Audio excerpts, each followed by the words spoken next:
우리끼리 먹으려고 고기 샀는데 여기서 같이 먹을까? 고기 삶아가지고. 마침 잘 됐네. 가셔서 두 분이서 드세요. 그러려고 사셨을 텐데. 같이 먹으면 더 맛있지. 그리고 처음으로 너희 집에서 밥 좀 얻어 먹어보자. 요리 잘한다며? 지난번에 들었는데. 생각해보니까 10년 넘게 한 번도 못 먹어봤네? 아, 갑자기 그러시니까. 이제 저녁 때잖아. 그리고 밥만 있으면 되는데 뭘. 고기도 있고 김치도 있으니까. 그래도 왜 며느리가 해준 밥을 먹고 싶어 하시는 거예요? 아니, 며느리가 해준 밥을 먹고 싶은 게 아니라 한 번쯤은 자식 집에서 밥 한 끼 먹고 싶을 수 있는 거 아니야? 나가서 먹어요, 그럼. 준호 엄마 곤란하게 이러지 마시고. 밥 하는 게 그렇게 곤란한 일이야? 오늘 이야기 속 주인공은 66세 홍숙자 씨입니다. 그리고 그녀의 큰아들과 며느리에 관한 이야기입니다. 홍 씨는 큰아들 내외가 불편했습니다. 명절을 제외하고는 만날 일이 거의 없기도 했고 어쩐지 홍 씨 부부를 밀어내는 듯한 느낌을 항상 받았습니다. 그렇지만 결혼한 지 10년이 넘는 세월 동안 어떻게 부모를 집에 초대해서 식사 대접도 한 번 안 하는지 몰랐습니다. 그게 일반적인 사이는 아닌 것 같았습니다. 둘째 아들네만 하더라도 그러지 않았고 주변을 뒤져보아도 이런 경우는 없었습니다. 그렇다고 서로 등지고 살고 있는 것도 아니었고 큰아들네는 명절에 홍 씨의 집에 와서 홍 씨가 해준 밥 몇 끼를 잘만 먹고 갔습니다. 그런데 반대로 부모를 대접해 주는 것은 너무나도 싫은 모양이었습니다. 그러니 일부러 음식을 맛없게 하는 등 꾀를 부리기까지 했던 것이었겠죠. 기가 막히고 섭섭했습니다. 그래놓고는 저들이 조금이라도 서운한 건 참지 못하는 이중적인 태도에 질려버렸습니다.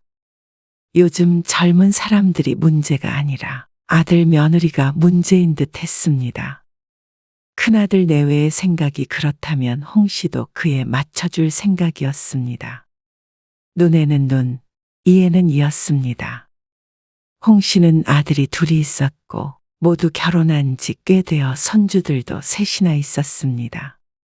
큰아들은 11년 전에 결혼을 해서 아들 하나를 키우고 있었고 작은 아들은 7년 전에 결혼해서 5살 쌍둥이 남매를 키우고 있었죠. 아들 둘이 결혼할 때 각각 전셋집을 얻어주었습니다.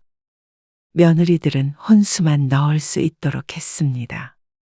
전세라고 하지만 수도권의 아파트에 거주지를 구하는 금액은 결코 적지 않았습니다. 홍 씨 부부는 아들들이 결혼하고 손주들도 낳으니 이제는 남은 노후를 손주들 재롱을 보는 낙으로 살면 되겠구나 생각했습니다. 두 아들 모두 차 타고 30분이 안 걸리는 위치에 살고 있기 때문에 만나고자 마음먹는다면 충분히 어느 때고 볼 수 있었습니다. 물론 각자 바쁘게 살고 있으니 자주 만나지는 못했지만 말이죠. 그래도 2~3시간 멀리 떨어져 사는 사람들보다는 훨씬 좋았습니다. 명절이나 어버이날을 제외하고도 한두 달에 한 번씩은 만나서 밥도 먹고 차도 마시고 했습니다. 그런데 그건 작은 아들네만 해당이 되었습니다. 큰아들네와는 그게 잘 되지 않았습니다. 어머님, 친정에서 방어 보내주셨거든요. 오늘 저녁에 먹을 건데 오셔서 같이 드셔요. 정말? 귀한 거 보내주셨네? 네. 저희끼리 먹기 아까워서요.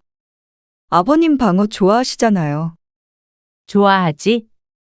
그러면 오늘 저녁에 오세요. 식사도 같이 하시면 좋을 것 같아요. 그럴까? 친정이 제주도인 작은 며느리에게서 전화가 왔습니다.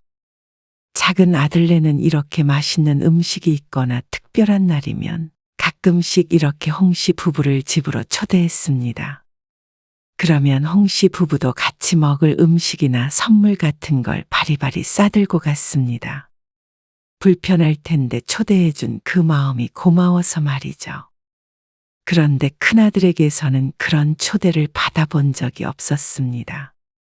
기억을 더듬어 보자면 큰아들네 집에서 무언가 먹었던 것은 처음 결혼하고 나서 신혼집에 집들이 같은 것을 했을 때였습니다.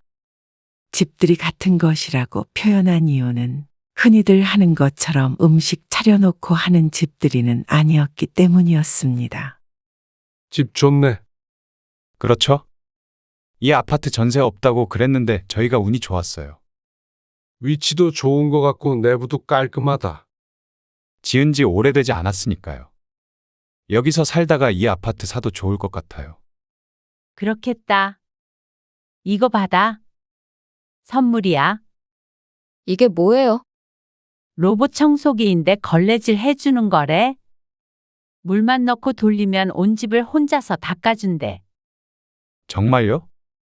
신기하네. 있으면 좋겠네요. 쪼그려서 걸레질 안 해도 되지. 따지자면 며느리를 위한 선물이었습니다. 결혼 직후 일을 그만두고 내조를 하겠다던 며느리이니 아마 청소도 며느리가 하지 않을까 싶어서 준비했죠. 홍 시부부는 저녁 시간에 앉아서 얘기를 나눴지만 녹차와 과일만 내오고 음식을 준비하는 기색은 보이지 않았습니다.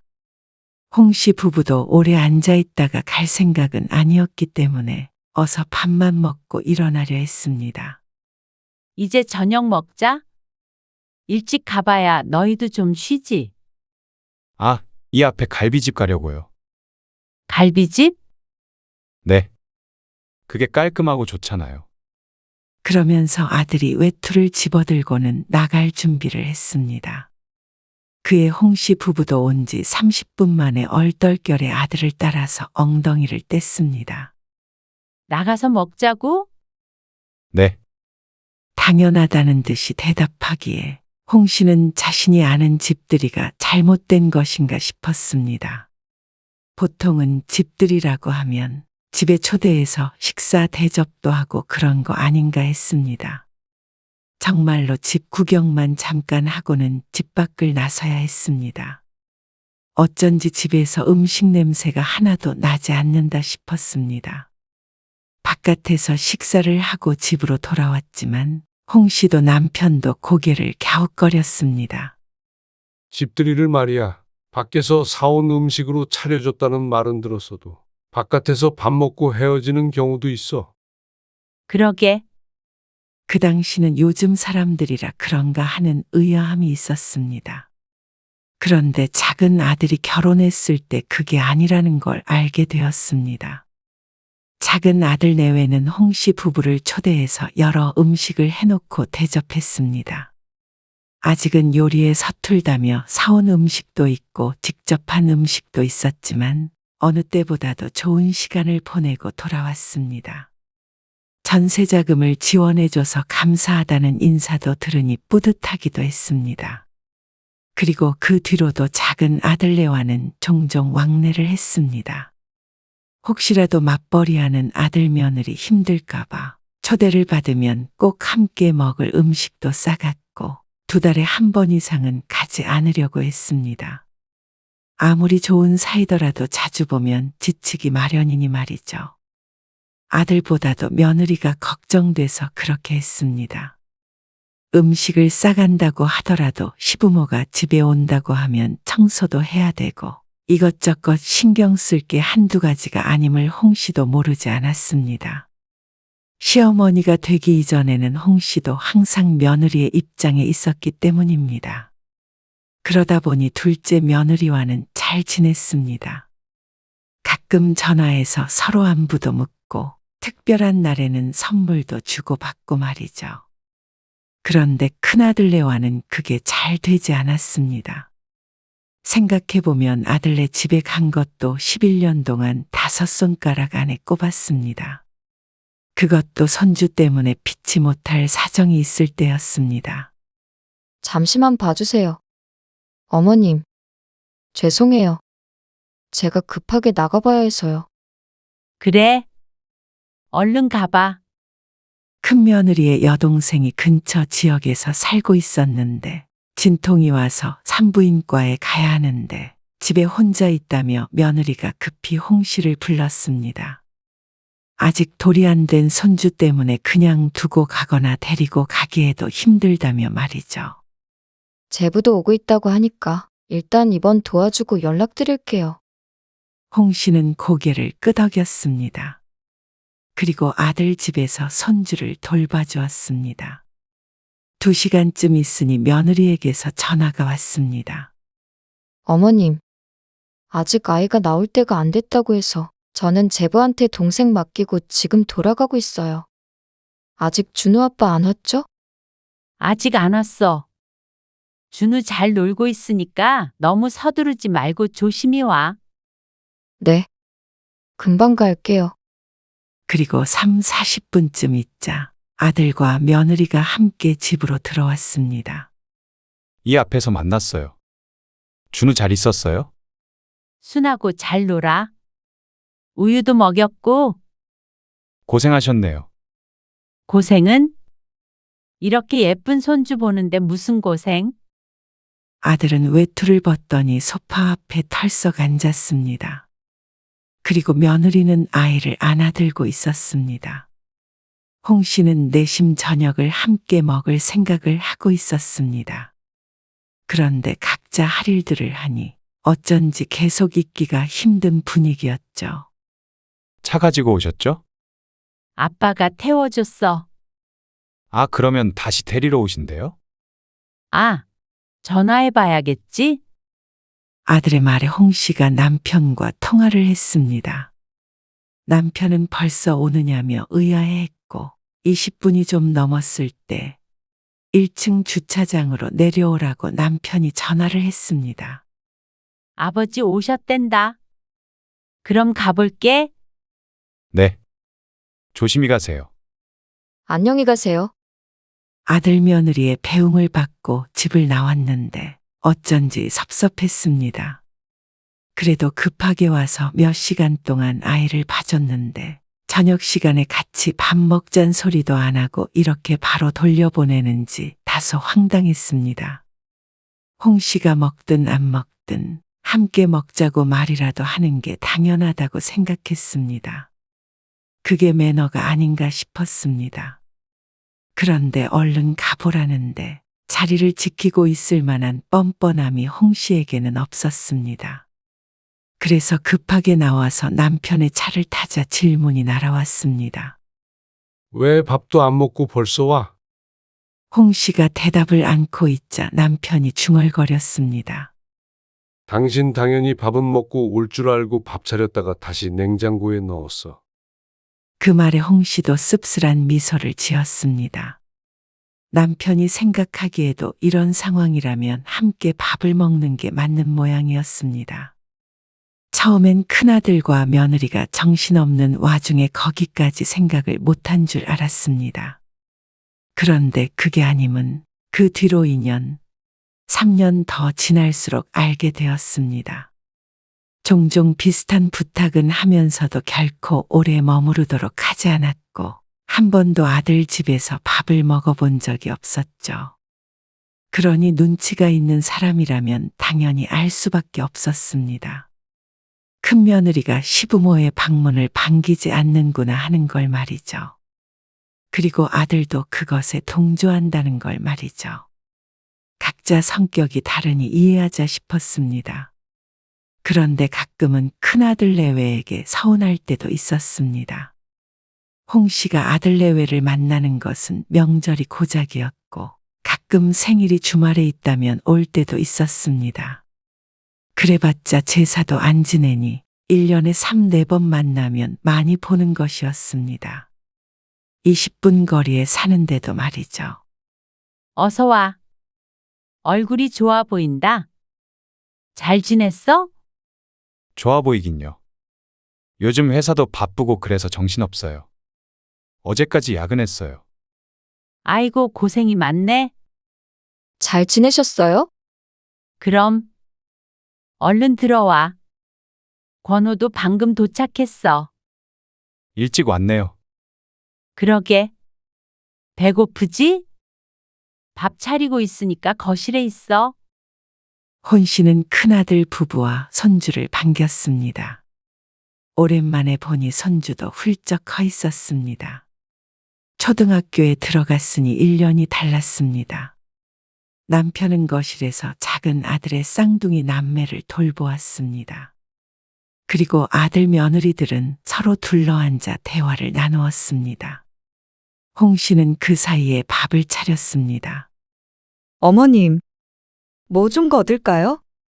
아니, 앉아 있으라니까 그러네. 미리 다 해놔서 덜기만 하면 된다니까?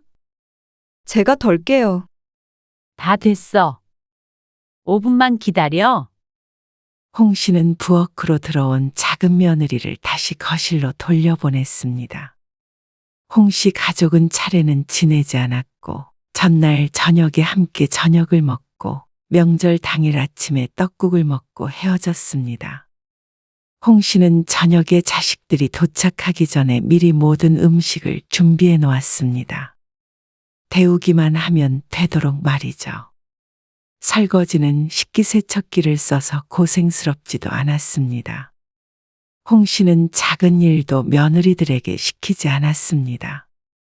명절에 왔으면 맛있는 거 먹고 푹 쉬다 갔으면 하는 마음이었습니다.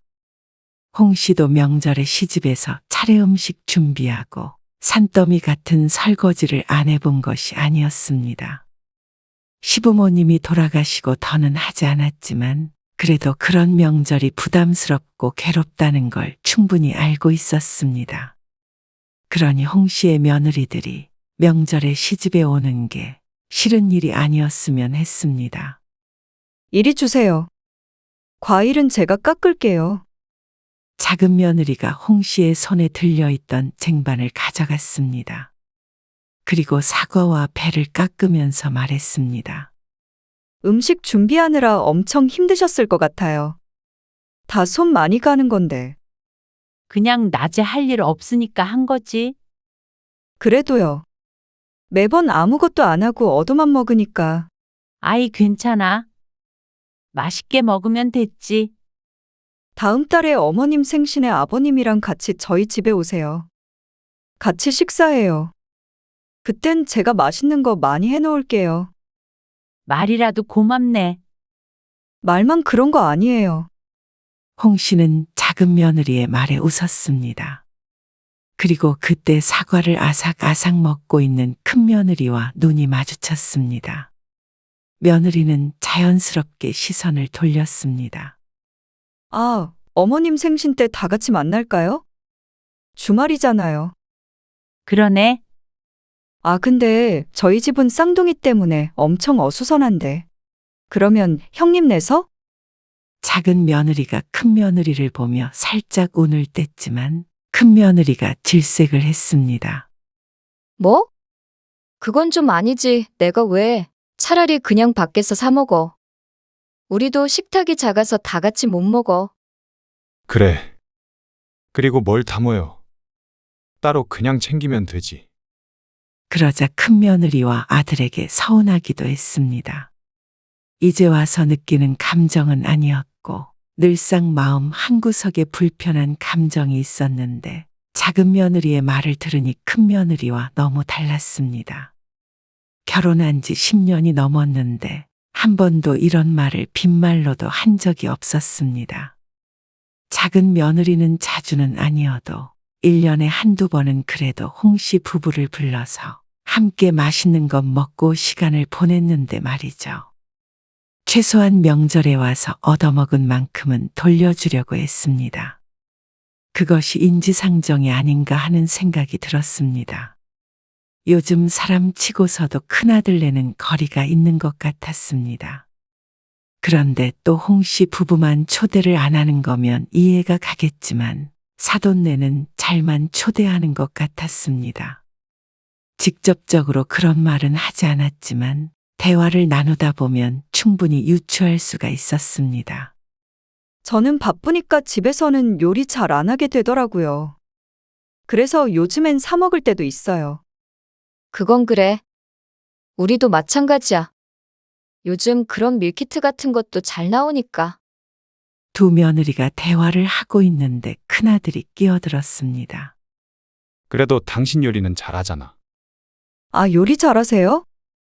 잘하는 건 아니고 잘하지.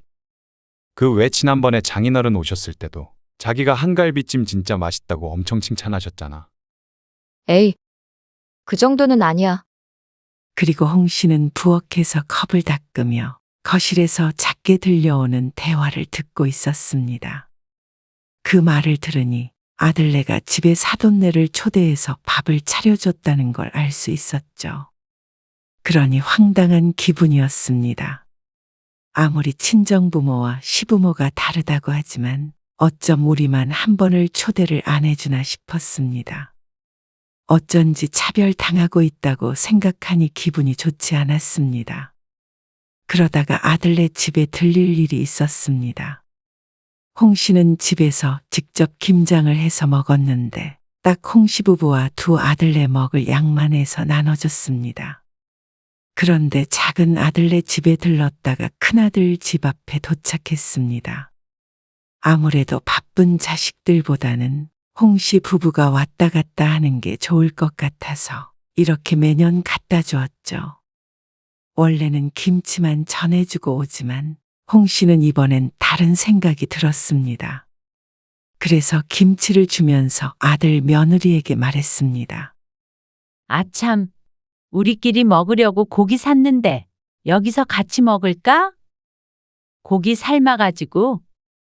마침 잘 됐네. 권일이 벌써 퇴근한 줄 몰랐는데. 그러자 아들 며느리는 무척 당황한 듯 보였습니다. 그저 놀란 것이 아닌 곤란한 기색이 역력했습니다. 가셔서 두 분이서 드세요. 그러려고 사셨을 텐데. 같이 먹으면 더 맛있지. 그리고 처음으로 너희 집에서 밥 좀 얻어 먹어보자. 요리 잘한다며? 지난번에 들었는데. 생각해보니까 10년 넘게 한 번도 못 먹어봤네? 아, 아들이 며느리 눈치를 잔뜩 보며 말끝을 흐렸습니다. 갑자기 그러시니까. 이제 저녁 때잖아. 그리고 밥만 있으면 되는데 뭘. 고기도 있고 김치도 있으니까. 그래도 안내가 너무 당일에 갑작스럽게 말하나? 그러면 다음 주쯤도 괜찮고 너희 시간 맞춰서 올게. 그러자 아들이 끼어들어 말했습니다. 어쩐지 짜증스러운 말투였습니다. 왜 며느리가 해준 밥을 먹고 싶어 하시는 거예요? 아니, 며느리가 해준 밥을 먹고 싶은 게 아니라 한 번쯤은 자식 집에서 밥 한 끼 먹고 싶을 수 있는 거 아니야? 나가서 먹어요, 그럼. 준호 엄마 곤란하게 이러지 마시고. 이해가 안 가네요. 밥하는 게 그렇게 곤란한 일이야? 그렇게까지 싫다면 그냥 돌아오는 게 맞겠지만 홍 씨도 조금 억울하기도 하고 기분이 상하기도 했습니다. 저들은 명절에 와서 실컷 얻어먹는 게 당연하면서 자기들이 한 끼 대접하는 것은 이토록 어려운 일이라는 게 어이가 없었습니다. 십첩반상을 원한 것도 아니었고 김치도 고기도 가져왔다는데 그게 싫다고 한다면 그냥 자신들 집에서 시부모와 겸상을 하는 것 자체가 싫은 게 아닌가 싶었습니다. 다른 때 같았으면 그러냐 하고 왔겠지만 홍 씨도 한마디를 참지 않았습니다. 너희는 나중에 안 그러겠어? 준우가 결혼했는데 10년 넘게 준우네 집에서 밥 한 끼 못 먹어봤다면 어떨 것 같아? 하나도 안 서운하겠어? 그리고 누가 준우 엄마 보고 밥 차리래? 그렇게 준우 엄마 걱정되면 네가 차리면 되잖아. 그러자 예시가 와닿기는 한 모양인지 아들 며느리가 입을 다물었습니다. 말문이 막힐 만도 했습니다. 준우라면 아주 끔찍한 아들 내외였으니 말이죠. 그런 상상은 해본 적도 없었을 것입니다. 이런 걸 보면 홍 씨 부부와 큰아들네와는 평범한 관계는 아닌 것 같았습니다. 일반적인 부모 자식보다도 훨씬 멀고도 불편한 사이가 되어버린 것 같았죠. 어쩌다 한번 아들네에 오게 되면 서둘러 내보내려는 아들 며느리. 홍 씨도 더는 말씨름을 하지 않았습니다. 홍 씨는 남편의 팔을 잡아 끌고 집으로 돌아왔습니다. 홍 씨도 마음이 좋지 않았지만 남편도 무척 상심한 듯 했습니다.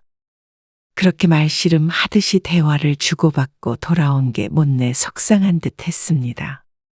나중에 초대하겠다. 아니면 요리를 잘못해서 그러니 다음에 기회되면 대접하겠다. 이런 식으로 부드럽게 넘어갈 수 있는 말은 얼마든지 있었습니다. 그런데 왜 며느리가 시부모 밥을 차려줘야 하냐는 식으로 말하니 당연히 섭섭할 수밖에 없었습니다. 친구도 내 집에 놀러 오면 밥 차려 먹여보내는데 말이죠. 그렇게 생각하니 큰아들 내외는 늘 그런 식이었습니다. 무슨 일이 있어도 전화를 하는 경우도 거의 없었습니다. 아들네를 챙기는 것은 홍 씨 부부밖에 없었습니다. 이런 짝사랑이 다 있나 싶었습니다. 그 뒤로 홍 씨 부부는 큰아들네와 대면대면하게 지냈습니다. 원래 아들네 결혼기념일에 용돈도 30만 원씩 보내고 살뜰하게 챙겼었는데 지난주에 있던 기념일도 건너뛰었고 연락도 따로 하지 않았습니다. 아들네도 그걸 모를 리가 없었습니다. 그런 일들이 몇 번 반복되자 아들네도 불편했는지 홍 씨 부부를 초대했습니다. 웬일이야? 그러게, 지난번 일이 마음에 걸렸나 보지. 아이고, 안 갈래. 엎드려 절 받는 것도 아니고. 그래도 안 보고 살 것도 아니고. 먼저 초대하는데 부모가 모시기는 척해야지. 남편의 말에 홍 씨도 마음이 조금 풀렸습니다. 사실 조금 유치하다고 생각은 하고 있었습니다. 그 외에도 섭섭했던 것들을 나열하자면 구구절절했지만 표면적으로는 아들네가 밥 안 해줬다고 삐진 것이나 마찬가지로 보였을 테니 말이죠. 그래서 갔던 아들네에서 홍 씨는 황당하고도 불쾌한 경험을 하게 되었습니다. 괜히 갔다 싶을 만큼 어이없는 일이었습니다. 아들네 집에 가니 밥상을 그럴싸하게 차려놓았습니다. 요리를 잘한다더니 정말 그런 것 같았습니다. 홍 씨는 엎드려 절받기라고 하더라도 원하는 바를 이뤘으니 앞으로는 올 생각이 없었습니다. 괜히 며느리 괴롭히고 싶은 마음도 아니었습니다. 서운한 마음에 그런 말을 하긴 했지만 이번 한 번으로 만족하자 싶었죠. 차린 건 별로 없지만 맛있게 드세요. 며느리의 말에 남편이 헛기침을 하며 숟가락을 들었습니다. 지난번에 그렇게 헤어진 게 마음에 걸리는 모양이었습니다. 잘 먹으마. 그런데 국을 한 숟가락 떠먹고 나서 남편의 얼굴이 일그러질 듯 말 듯 묘한 표정이 되었습니다. 그리고 잠시 후 홍 씨도 그 이유를 알게 되었습니다. 국이 짜다 못해 소태같이 써서 참아 먹기가 힘들었습니다. 아들과 며느리는 이걸 먹고 있나 싶어서 봤더니 태연하게 먹고 있었죠. 홍 씨 부부는 밥을 먹는 둥 마는 둥 했습니다. 반찬도 하나같이 맛이 이상해서 아들 내외가 이런 걸 먹고 사나 싶었습니다. 그런데 아무렇지도 않은 듯한 아들 내외를 보니 어쩐지 의심스러웠습니다. 미각이 있다면 저렇게 태어날 수가 없으니 말이죠. 그런데 경악스러운 식사가 끝나고 홍 씨는 우연히 며느리가 일부러 음식을 맛없게 해서 내왔다는 사실을 알게 되었습니다. 그리고 둘이 하는 대화를 들어보니 아들과 함께 그렇게 하기로 작전 같은 걸 짠 모양이었죠. 그러면 그렇지 하는 생각이 들었습니다. 아무리 싫어도 어떻게 이렇게까지 해? 설레는 마음으로 찾아온 홍 씨 부부는 바보가 된 기분이었습니다. 그러니까 아들이 골치 아프다는 표정을 지었습니다. 기가 차서 말이 안 나왔습니다. 홍 씨는 10년 넘게 아들네 집에서 밥 한 끼 못 얻어 먹었다는 것은 홍 씨도 굳이 찾아와서 밥 차려달라고 한 적이 없다는 말이었습니다. 11년 만에 처음으로 얻어먹은 밥이 이렇게 탈이 날 줄은 몰랐습니다. 얼마나 부모가 싫고 우스웠으면 이런 일을 꾸미는지 몰랐습니다. 꼭 드라마에나 나올 법한 일이었습니다. 아니, 그러게. 왜 굳이 오셔가지고 준우 엄마를 힘들게 해요? 그냥 각자 집에서 밥 먹으면 되지. 뭘 그렇게 며느리 밥을 얻어먹으려고 하시는 건데요. 요즘 세상에 며느리 도리 이런 거 따지시려는 거예요. 아니, 며느리가 시부모 밥 차려줘야 하는 법이 있는 것도 아니고 다들 왜 이러시는지 모르겠네. 사람 힘들게. 그 말에 홍 씨 부부는 곧장 집으로 돌아와 버렸습니다. 어쩜 저런 식으로 사람을 매도하는지 몰랐습니다. 말 한마디에 며느리 괴롭히는 못된 시부모가 되어 있었습니다. 어쩌면 아들놈이 더 한 것 같았죠. 그렇게 따지자면 시부모란 이유로 결혼할 때 집을 해준 건 왜 덥석 받았나 몰랐습니다. 그래놓고는 며느리돌이 찾지 말라는 말이 참 어이가 없었죠. 가지 말 걸 그랬네. 홍 씨는 괜한 짓을 했다고 생각했습니다. 자식 때문에 비참한 느낌마저 들었습니다. 홍 씨 부부가 도대체 뭘 그리 잘못했다고 이러는지 이해가 가지 않았죠. 아들과 며느리에게서는 연락이 없었습니다. 어쩌면 이제는 부모가 온다는 소리 안 할 테니 다행이라고 생각하고 있는지도 몰랐습니다. 돌아서서 웃었을 수도 있고 말이죠. 그런 생각이 들 만큼 실망감이 컸습니다. 그리고 다음 명절이 되었을 때 큰아들과 며느리가 집으로 왔습니다. 안 올 수도 있다고 생각했는데 그래도 부모와 등지고 살 생각은 없는 것 같았습니다. 하지만 홍 씨는 아들 며느리를 보고 싶지 않았습니다. 어색한 침묵이 흘렀습니다. 그리고 나서 얼마 안 되어 작은 아들네도 집으로 왔습니다. 밥 먹자. 홍 씨는 평소처럼 밥을 차렸습니다. 거실에 큰 상을 놓고 미리 준비한 음식들을 준비했습니다. 불편한 분위기에 작은 며느리가 안절부절하며 도우려 하는데 큰 며느리는 꿍한 표정으로 앉아 있었습니다. 이 상황이 무척 마음에 들지 않는 듯 했습니다. 홍 씨가 가족들을 부르자 다들 평소에 앉던 자리에 자리를 잡았습니다. 그런데 자리에 앉은 큰아들 내외가 이상한 표정을 지었습니다. 그러자 다른 사람들도 이상한 걸 느꼈는지 밥상을 바라보았습니다. 저희 수저는 어디 있어요? 밥은요? 큰아들이 불만 가득한 목소리로 물었습니다. 큰아들과 며느리 앞에는 수저도 밥도 국도 없었습니다. 그렇게 남의 집에서 밥 얻어먹지 말라고 하니 그 말에 따라줄 생각이었습니다. 차마 손주한테까지 그럴 수 없어서 손주 앞에는 밥이 놓여 있었지만 아들이 불같이 화를 내서 아무도 숟가락을 들 수는 없었습니다. 진짜 너무하신 거 아니에요? 고작 그거 가지고 쪼잔하게 이러셔야 직성이 풀리세요. 저희라고 뭐 오고 싶어서 온 줄 아세요? 왜 화를 내는지 이해를 못하겠다. 명절에 찾아온 자식한테 밥도 안 주는 부모가 어디 있어요? 부모는 자식이 오면 무조건 밥을 차려줘야 되는 법이라도 있어? 뭐라고요? 며느리가 시부모 밥 차려줄 의무가 없듯이 부모도 자식 밥 차려줄 의무가 없을 거 아냐? 그리고 네가 말했던 대로 각자 집에서 밥 먹으면 되지. 뭘 그렇게 얻어먹으려고 해? 홍 씨가 아들이 했던 말을 그대로 돌려주자 아들이 어이가 없다는 듯 헛웃음을 지었습니다. 며느리도 얼굴이 붉게 달아올라 있었습니다. 알겠어요. 저희는 알아서 집에서 먹을 테니까 다시는 밥 차려주실 필요 없어요. 다시는 안 올 것처럼 하고는 아들이 며느리와 손주를 데리고 집을 나갔습니다. 홍 씨도 그렇게 싫다는 아들 내외를 굳이 신경 쓰지 않기로 했습니다. 그래서 그날 이후로는 무슨 일이든 작은 아들네만 챙겼습니다. 기념일이나 생일에도 선물은 작은 아들에게만 보냈습니다.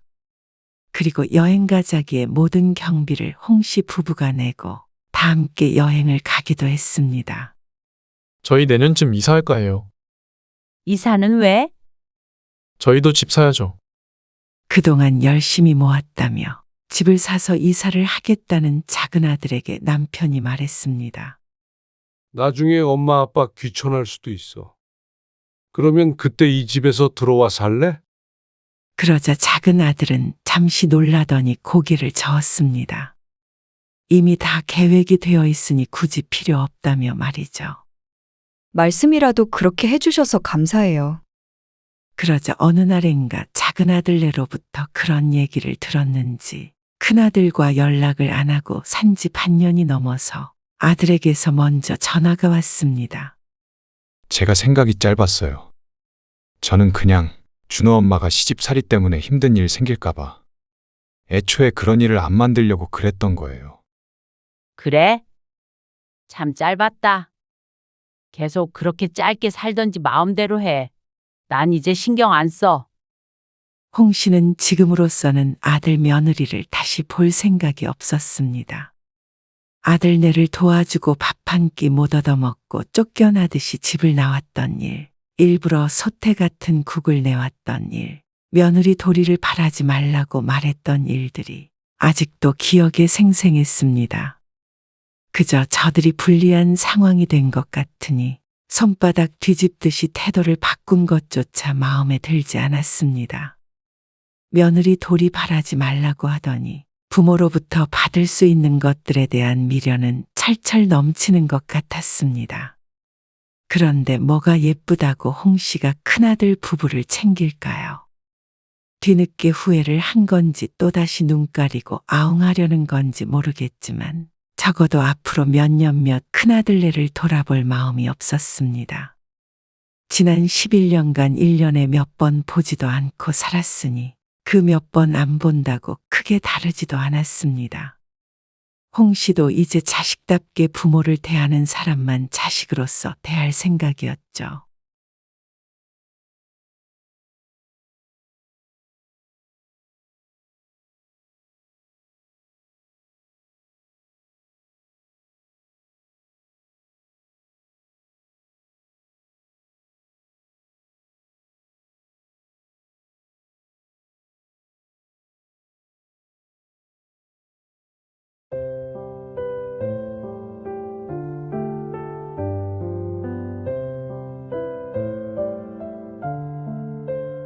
아니, 장모님은 어떻게 여행까지 따라오신다고 해?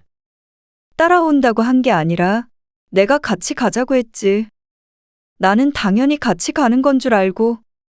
아니, 아무리 당신이 같이 가자고 했어도 눈치가 있으시면 안 간다고 하셨어야지.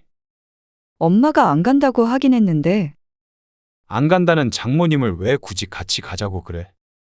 우리 가족끼리 오붓하게 시간 좀 보내고 싶은데 모처럼 휴가인데 말이야. 내가 집에서도 늘 불편하게 있는데 여행 가서까지 장모님 눈치 봐야 해? 그럼 앞으로 여행 갈 때마다 다 같이 가. 뭐 할 때마다 장모님이랑 같이 할 거야? 오늘 이야기 속 주인공은 72세 전진숙 씨입니다. 그리고 그녀의 딸과 사위에 관한 이야기이죠. 전 씨는 딸과 합가를 했다가 깊은 후회를 하게 됐습니다. 그렇게 애틋하던 외동딸이었는데 서로에게 학을 떼는 데에는 1년이 채 걸리지 않았습니다. 사정상 같이 살게 됐으면 불만이 있어도 서로 맞춰가야 한다고 생각해서 뭐든 참았습니다. 전 씨라고 사위와 함께 사는 게 편하지 않았습니다. 백년 손님이라는 말이 괜히 있는 말이 아니었으니 말이죠. 내 집인데도 늘 손님이 와 있는 것처럼 지냈습니다. 하지만 그런데도 딸과 사위는 자신들만 힘들다고 난리였습니다. 1년 만에 분가하자는 딸과 사위의 말에 전 씨도 콧방귀를 뀌었습니다. 내심 전 씨도 바라던 바였습니다. 그런데 이어지는 둘의 말이 황당하기 그지없었습니다. 분가는 하자면서 내 집에서 나갈 수는 없다는 말에 날강도가 따로 없다는 생각이 들었습니다. 그리고 저들이 얹혀 살았으면서 꼭 전 씨를 위해 희생한 것처럼 구는 것이 기가 찼죠. 전 씨는 이런 이기적인 자식을 더는 거둘 생각이 없었습니다. 전 씨는 딸이 하나 있습니다. 외동딸이라 그런지 전 씨 부부와 딸 선영은 친구처럼 가까웠습니다. 남편도 딸 사랑이 지극했고 딸도 부모에게 살갑고 다정했습니다. 그래서 열 아들 부럽지가 않았죠. 어릴 때도 그랬지만 딸이 성인이 된 이후에도 사이가 좋았습니다. 대학에 진학하고 직장도 다니면서 따로 나가서 살기도 했지만 자주 왕래했습니다. 주말이면 집으로 와서 함께 시간을 보냈고 때론 여행도 다니니 주변에서도 참 화목한 가족이라고 했죠. 내가 나이 들어도 이렇게 다 같이 한 집에서 모여서 살면 좋겠다. 뭐? 그럼 결혼은 안 하게? 결혼해도 같이 살면 좀 그런가? 당연히 그렇지. 전 씨는 딸의 애교 섞인 말에 웃으며 대꾸했습니다. 말이라도 그렇게 하니 기분이 좋았습니다. 나중에 결혼해도 그 소리 하는지 한번 보자. 남편도 농담으로 웃어넘겼습니다. 몇 년 뒤 딸이 30이 되던 해에 결혼을 했고 아이들도 낳고 살았습니다. 그리고 어느 날 딸이 말했습니다. 박서방이랑 서로 약속했어. 뭘? 나중에 절대 양가 부모님 모시고 살지 않기로. 갑자기 왜? 내 부모랑은 살아도 상대방 부모랑은 못 살지. 절대 합가는 안 해. 그러면서 딸은 고개를 절레절레 저었습니다. 전 씨 앞에서 절대 부모를 모시고 살지 않겠다고 하니 전 씨도 기분이 좋지는 않았습니다. 전 씨도 나중에 자식에게 부양해달라고 할 마음은 없었지만 그래도 듣기 좋은 말은 아니었습니다. 그래. 각자 잘 살면 되지. 딸이 그렇게 얘기한 이유는 물론 전 씨 때문은 아닐 것이었습니다. 여전히 사이가 좋았으니 말이죠. 전 씨는 이유가 짐작이 됐습니다. 절레절레 흔들고 있는 고개도 아마 안사돈 때문일 것이었습니다. 딸은 결혼하고 나서부터 시어머니 때문에 힘들다는 얘기를 입에 달고 살았습니다. 가까이 사는 탓에 시도 때도 없이 찾아와서 시집살이를 시킨다며 푸념을 하던 딸을 떠올리니 그런 말을 하는 것도 이해가 갔습니다. 솔직히 전 씨는 자식 걱정뿐이었습니다. 전 씨 부부를 데리고 살지 않아도 되니까 나중에 시부모 모시면서 마음고생 안 했으면 하는 마음이 컸습니다. 그렇지만 세상에 절대 쓰면 안 되는 단어가 절대라는 단어라고 어디선가 들은 적이 있습니다. 그리고 그게 맞는 것 같았습니다. 전 씨는 칠순이 지나 딸 가족과 합가를 하게 되었습니다. 전 씨가 나이 들어 병이 들었다거나 그런 이유는 아니었습니다. 전 씨 입장에서도 원치 않은 일이었습니다. 3년 전, 전 씨의 남편은 세상을 떠났습니다. 병환으로 병원에 1년간 입원해 있다가 결국 눈을 감았죠. 위독한 상태로 오래 있었지만 한동안 정신없는 생활을 했습니다. 마음이 헛헛하고 앞으로 홀로 살아야 한다는 사실이 아프게 다가왔습니다. 하지만 시간이 약이라고 1년 정도 그렇게 사니 혼자 사는 삶도 적응이 됐습니다. 엄마 뭐해? 복지관 왔어. 노래 교실인가 뭔가 그거? 맞아. 아무튼 재미있게 사시네. 무슨 일이야? 그냥 할 말도 있고. 무슨 말? 내가 이따가 퇴근하고 엄마 집으로 갈게. 가서 얘기해. 혼자 올 거야? 애들은? 집에 두고. 오늘 박서방 일찍 끝난대. 그래. 이따가 봐. 보통은 와도 주말에 올 텐데 평일 저녁에 오겠다는 말에 의아했습니다. 어쨌거나 딸이 온다니 반가웠습니다. 전 씨는 노래 수업이 끝나고 집으로 돌아왔습니다. 딸이 온다기에 괜히 깨끗한 집안을 다시 청소했습니다. 전 씨는 남편 없이 나름대로 평화로운 노후를 보내고 있었습니다. 큰 돈 쓸 일 없이 복지관에서 노래나 스마트폰 교육 같은 걸 찾아 들으면서 말이죠. 남편은 없지만 이렇게 사는 인생도 나쁘지 않다고 생각했습니다. 혼자인 것은 그것대로의 장점이 있었습니다. 밥도 먹고 싶은 때 먹고 하고 싶은 거 맘껏 하고 말이죠. 집이 가끔 적막하게 느껴질 때도 있었지만 그럴 때일수록 취미 생활을 만들고 내 삶을 즐기려 애썼습니다.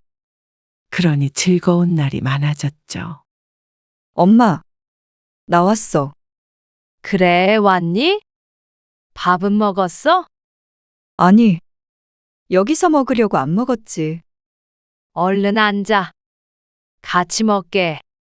전 씨는 딸을 식탁 앞에 앉히고 밥을 차렸습니다. 퇴근하고 온다기에 같이 저녁을 먹으려 딸이 좋아하는 음식을 해두고 기다렸습니다. 엄마 집에서 살고 싶네. 엄마가 해주는 밥 먹으면서. 딸은 식사가 끝난 후에 용건을 꺼냈습니다. 박서방 선배 중에서 진짜 크게 부자가 된 선배가 있거든. 그래? 그래서 그 선배가 박서방도 도와주기로 했어. 정말? 어떻게? 잘 됐네. 투자만 하면 무조건 돈 벌 수 있는 거야. 그러면서 무언가에 대해서 설명을 했지만 전 씨는 알아듣지 못했습니다. 그래서 투자를 하려는데 우리 집을 정리하려고. 뭐? 정리하다니? 집 판 돈 일부를 투자할까 해.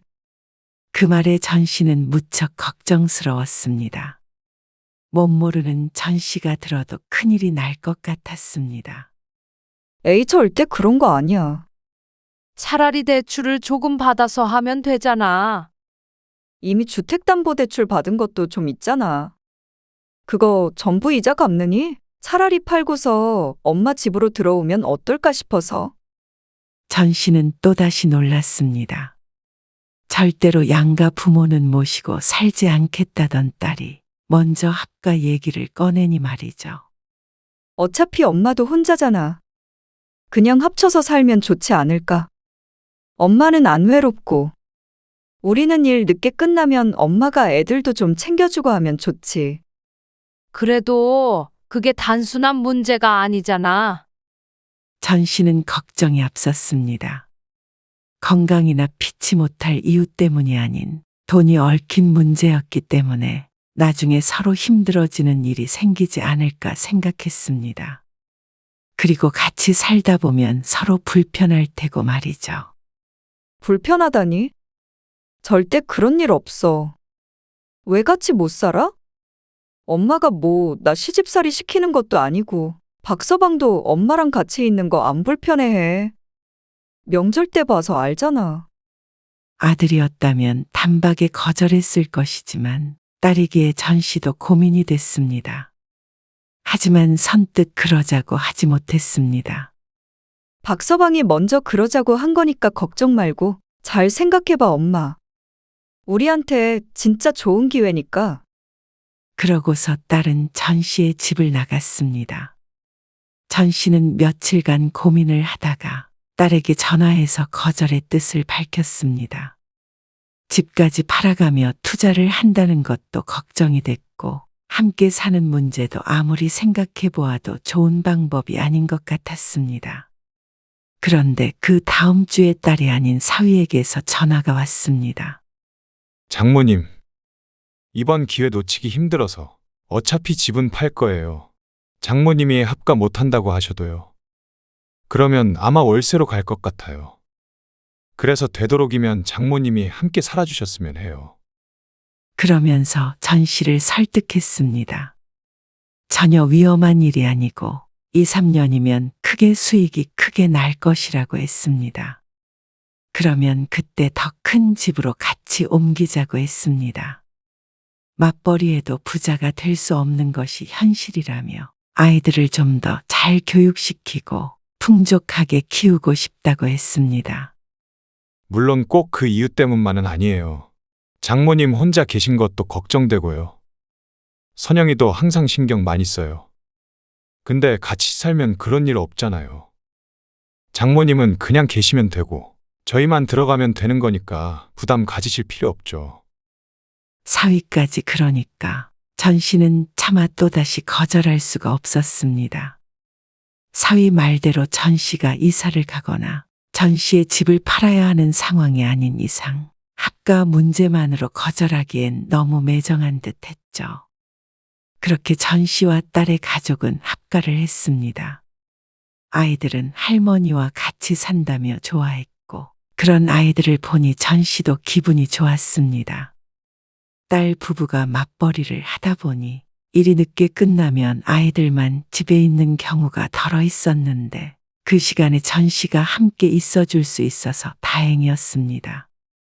엄마랑 같이 지내니까 마음 편하게 일해서 너무 좋다. 맞아요. 항상 야근할 때도 신경 쓰였는데. 그래. 나도 애들도 보고 그러니까 좋네. 늘 집에 혼자만 있다가. 처음엔 모두에게 잘된 일이라고 생각했습니다. 물론 늘 좋은 일만 있을 수는 없겠지만 같이 잘 맞춰가며 살아야겠다고 생각했습니다. 서로 희생한다고 생각하지 말고 말이죠. 그래서 전 씨는 일하는 딸 부부의 밥도 챙겨주고 집안일도 도맡아 했습니다.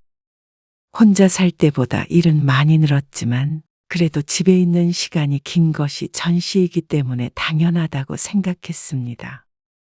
아이들도 어느 정도 커서 집을 크게 어지르지도 않았고 밥하고 빨래하는 것만 하면 크게 손 갈 것도 없었습니다. 나이 먹고 할 일 많으면 좋지 뭐. 집에선 가끔 심심할 때도 많았는데 오히려 부지런히 움직여서 건강해지겠구나 생각했습니다. 오늘 늦니? 둘 다 늦을 것 같으니까 애들이랑 밥 먹어. 그래, 알았어. 너무 좋다. 그치? 그런데 같이 살다 보면 좋은 점만 보이는 것은 아니었습니다. 당연히 같이 있는 시간이 늘면 서로가 몰랐던 단점들을 알게 되는 것이 당연했죠. 사위는 요즘 젊은 남자들답지 않게 가부장적인 타입이었습니다. 그래서인지 집안 살림은 거의 손을 대지 않았습니다. 합가하기 전에 딸이 회사 다니며 집안일까지 대부분 혼자서 했다는 걸 최근에 알게 되었습니다. 명절에도 손 하나 까딱 하지 않는 건 알고 있었지만 명절이라 그런 줄 알았습니다. 집에서는 어련히 잘하겠지 생각했죠. 그런데 이제 보니 죽은 전 씨의 남편보다도 더 한 것 같았습니다. 그렇다고 딸이 가만히 있는데 전 씨가 사위에게 이래라 저래라 할 수도 없었습니다. 차라리 합가를 해서 다행이라고 생각했습니다. 전 씨가 있으니 적어도 딸의 고생은 덜어줄 수 있으니 말이죠. 그리고 딸은 같이 사니까 그런 것인지 아니면 원래 그랬는지 몰라도 잔소리가 많았습니다. 당연히 따로 살던 두 가정이 합쳐지니 하나부터 10까지 같을 수는 없었습니다. 엄마, 여기에다가 수건 놓지 마. 발판 내가 사왔잖아. 그거 빨아서 널었어. 그걸 그렇게 자주 빠는 사람이 어디 있어? 매일 발 닦는 건데 안 빨아 그러면? 그렇다고 수건으로 발 닦는 게 나는 더 싫어. 그래서 그거는 엄마가 매일 빨잖아. 나는 싫어. 싫다는 건 안 하면 되잖아, 그냥. 그리고 컵은 내가 엎어놓지 말라고 몇 번 얘기했는데 계속 그러더라. 그래야 물기가 빠지지. 물기는 똑바로 놔도 말라. 엎어놓으면 입 닿는 부분이 밑으로 가서 찝찝하단 말이야. 당연히 살림하는 방식은 서로 다를 수밖에 없었습니다. 딸도 10년 넘게 자기 살림살이가 있었으니 이해가 됐습니다. 하지만 서로 맞춰갈 생각은 하지 않고 전심한 나무라는 딸에게 서운하기도 했습니다. 그러면 네가 하던가. 시간 많으면 내가 했지. 어차피 하는 거 그냥 그렇게 해주면 안 돼? 아이고, 알았어. 잔소리 좀 그만해. 하지만 더 예민한 사람에게 전 씨가 맞출 수밖에 없었죠. 내일은 이불도 싹 빨아야 될 것 같아. 좀 꿉꿉한 냄새가 나는 것 같아. 그래. 알았어. 어떨 때는 스스로 할 수 있는 일도 전 씨를 너무 부려먹는 것 같기도 했습니다. 하지만 전 씨가 이런 생각을 했다는 것은 반대로 말하자면 딸 부부도 전 씨에게 서운한 점이나 불만이 있을 수 있다는 말이었습니다. 오늘 저녁은 그냥 보쌈 시켜 먹자. 보쌈? 돼지고기 사다가 삶으면 되잖아. 언제 삶어 그거를? 금방 삶지. 해줘? 아니, 그냥 시켜 먹어. 시켜 먹는 게 더 맛있어. 김치 같은 것도 오고. 얘는 돈 아깝게. 어유 그런 말 하지 말어. 요즘은 사 먹는 게 더 맛있어. 그러면서 딸은 전 씨에게 고리타분한 소리를 한다며 핀잔을 했습니다. 아무래도 혼자 살 때 배달 음식을 시켜 먹지 않았던 전 씨이기 때문에 서로를 이해하지 못했습니다. 그러던 어느 날은 손주들이 쓰는 작은 방을 청소하다가 침대 밑에 들어가 있던 치킨 상자를 발견했습니다. 뼈만 남아 있었는데 오래되지 않은 걸로 봐서는 최근에 먹은 것 같았죠. 집에 계속 있었는데 언제 치킨을 시켜 먹었는지도 알 수 없었습니다. 그리고 그걸 침대 밑에다 넣어둔 것도 이상했습니다. 저녁에 딸에게 묻자 딸이 머뭇거리며 말했습니다. 그저께 저녁에 애들이랑 박서방이랑 시켜 먹더라고. 뭐? 배달 오는 소리 못 들었는데. 그런데 방에서 먹었어? 엄마가 뭐 시켜 먹으면 뭐라고 할까봐 그런 거지. 뭐? 내가 왜 뭐라고 그래? 아니, 그냥 불편하니까 방에서 먹은 거야. 엄마 자러 들어간다길래 내가 그냥 말하지 말라고 했어. 그 말에 기가 막혔습니다. 밤늦게 시켜 먹는 거야 뭐라고 하지 않겠지만은 말 한마디 없이 몰래 먹고 숨겨놓은 것 때문에 마음이 조금 상했습니다. 아무리 그래도 음식을 시켜서는 먹어보란 소리 한마디도 없이 저들끼리 먹은 건 예의 문제가 아닌가 싶었습니다. 늦은 시간 그 틈에서 같이 먹지 않았겠지만 함께 사는 이상 물어는 봤어야 하지 않나 생각이 들었습니다. 딸은 이런 생각을 하는 전 씨가 꼰대라고 했습니다. 쓸데없는 예의라고 말했습니다. 그래서 그 뒤로도 종종 그런 일이 있었지만 전 씨는 아무 말 하지 않았습니다. 딸이 그렇게 말했다는 건 사위도 그렇게 생각할 가능성이 높다는 뜻이었으니 말이죠. 시간이 지날수록 전 씨는 사위나 딸의 눈치를 보게 됐고 절대 불편하지 않을 거라고 호언장담을 했던 사위도 점점 불편해하는 걸 숨기지 못했습니다. 이번 휴가에 1박 2일로 동해 같은 데 다녀오려는데 엄마 같이 가. 동해? 아냐. 엄마는 괜찮으니까 너희끼리 갔다 와. 왜? 엄마도 동해 거의 안 가보지 않았어? 그래도 모처럼 여행인데 너희끼리 가는 게 좋지. 에이, 그래도 엄마 혼자 집에 두고 가면 우리 마음이 편하겠어? 같이 가자. 처음에는 안 가겠다고 했지만 딸이 굳이 같이 가자며 졸랐습니다. 그래서 전 씨는 함께 가서 애들도 봐주고 딸 부부와도 좀 가까워지면 어떨까 생각했습니다. 그럼 그럴까? 결국 그래서 딸의 여행 제안에 고개를 끄덕였습니다. 그런데 우연히 딸과 사위의 대화를 듣게 되었습니다. 장모님은 어떻게 여행까지 따라오신다고 해? 따라온다고 한 게 아니라 내가 같이 가자고 했지. 나는 당연히 같이 가는 건 줄 알고. 아니, 아무리 당신이 같이 가자고 했어도 눈치가 있으시면 안 간다고 하셨어야지. 엄마가 안 간다고 하긴 했는데. 당신도 당신이야. 안 간다는 장모님을 왜 굳이 같이 가자고 그래? 우리 가족끼리 오붓하게 시간 좀 보내고 싶은데. 모처럼 휴가인데 말이야. 집에서도 불편한데 여행 가서까지 장모님 눈치 봐야 해? 그럼 앞으로 여행 갈 때마다 다 같이 가. 뭐 할 때마다 장모님이랑 같이 해.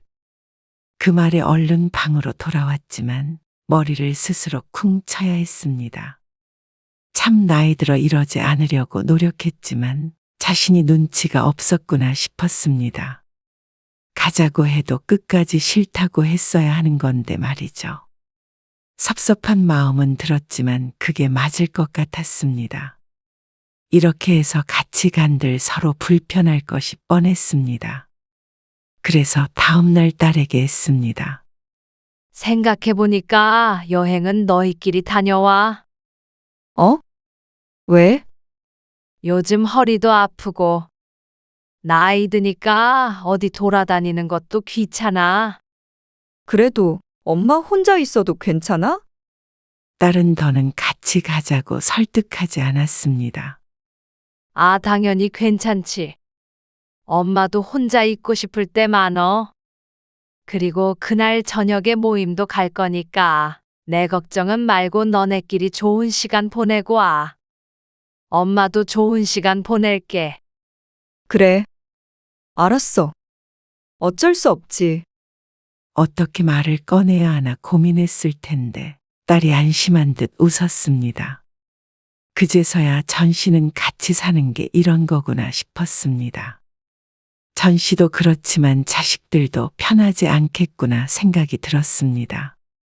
뭐라든 부모를 챙겨야 한다는 부담감도 있을 것이고 그게 싫어지는 날도 있을 테니 전 씨 스스로 몸을 사려야겠다 다짐했습니다. 그런데 아무리 전 씨가 조심하고 서로 불편하지 않게 노력하려고 해도 부족한 듯 했습니다. 서준이는 어디 갔어? 방에 없네. 박서방이랑 우리 방에. 거기서 뭐 해? 아까 TV 뭐 본다고 그러지 않았어? 전 씨가 의아하게 묻자 딸이 어색한 미소를 지었습니다. 글쎄. 좀 불편한가 보지. 방에서 휴대폰으로 서준이랑 본대. 엄마 때문이야? 그러자 딸은 아니라고 하지 않았습니다. 전 씨는 심장이 덜컥했습니다. 소파에 앉아 있긴 하지만 사위가 오면 비켜줄 생각이었습니다. 부엌에서 할 일도 있었고 말이죠. 엄마 냉장고 정리할 거야. 나와서 TV 보라고 해. 아니야. 신경 쓰이지. 그럼 엄마가 방에 들어가 있을 테니까 나오라고 해.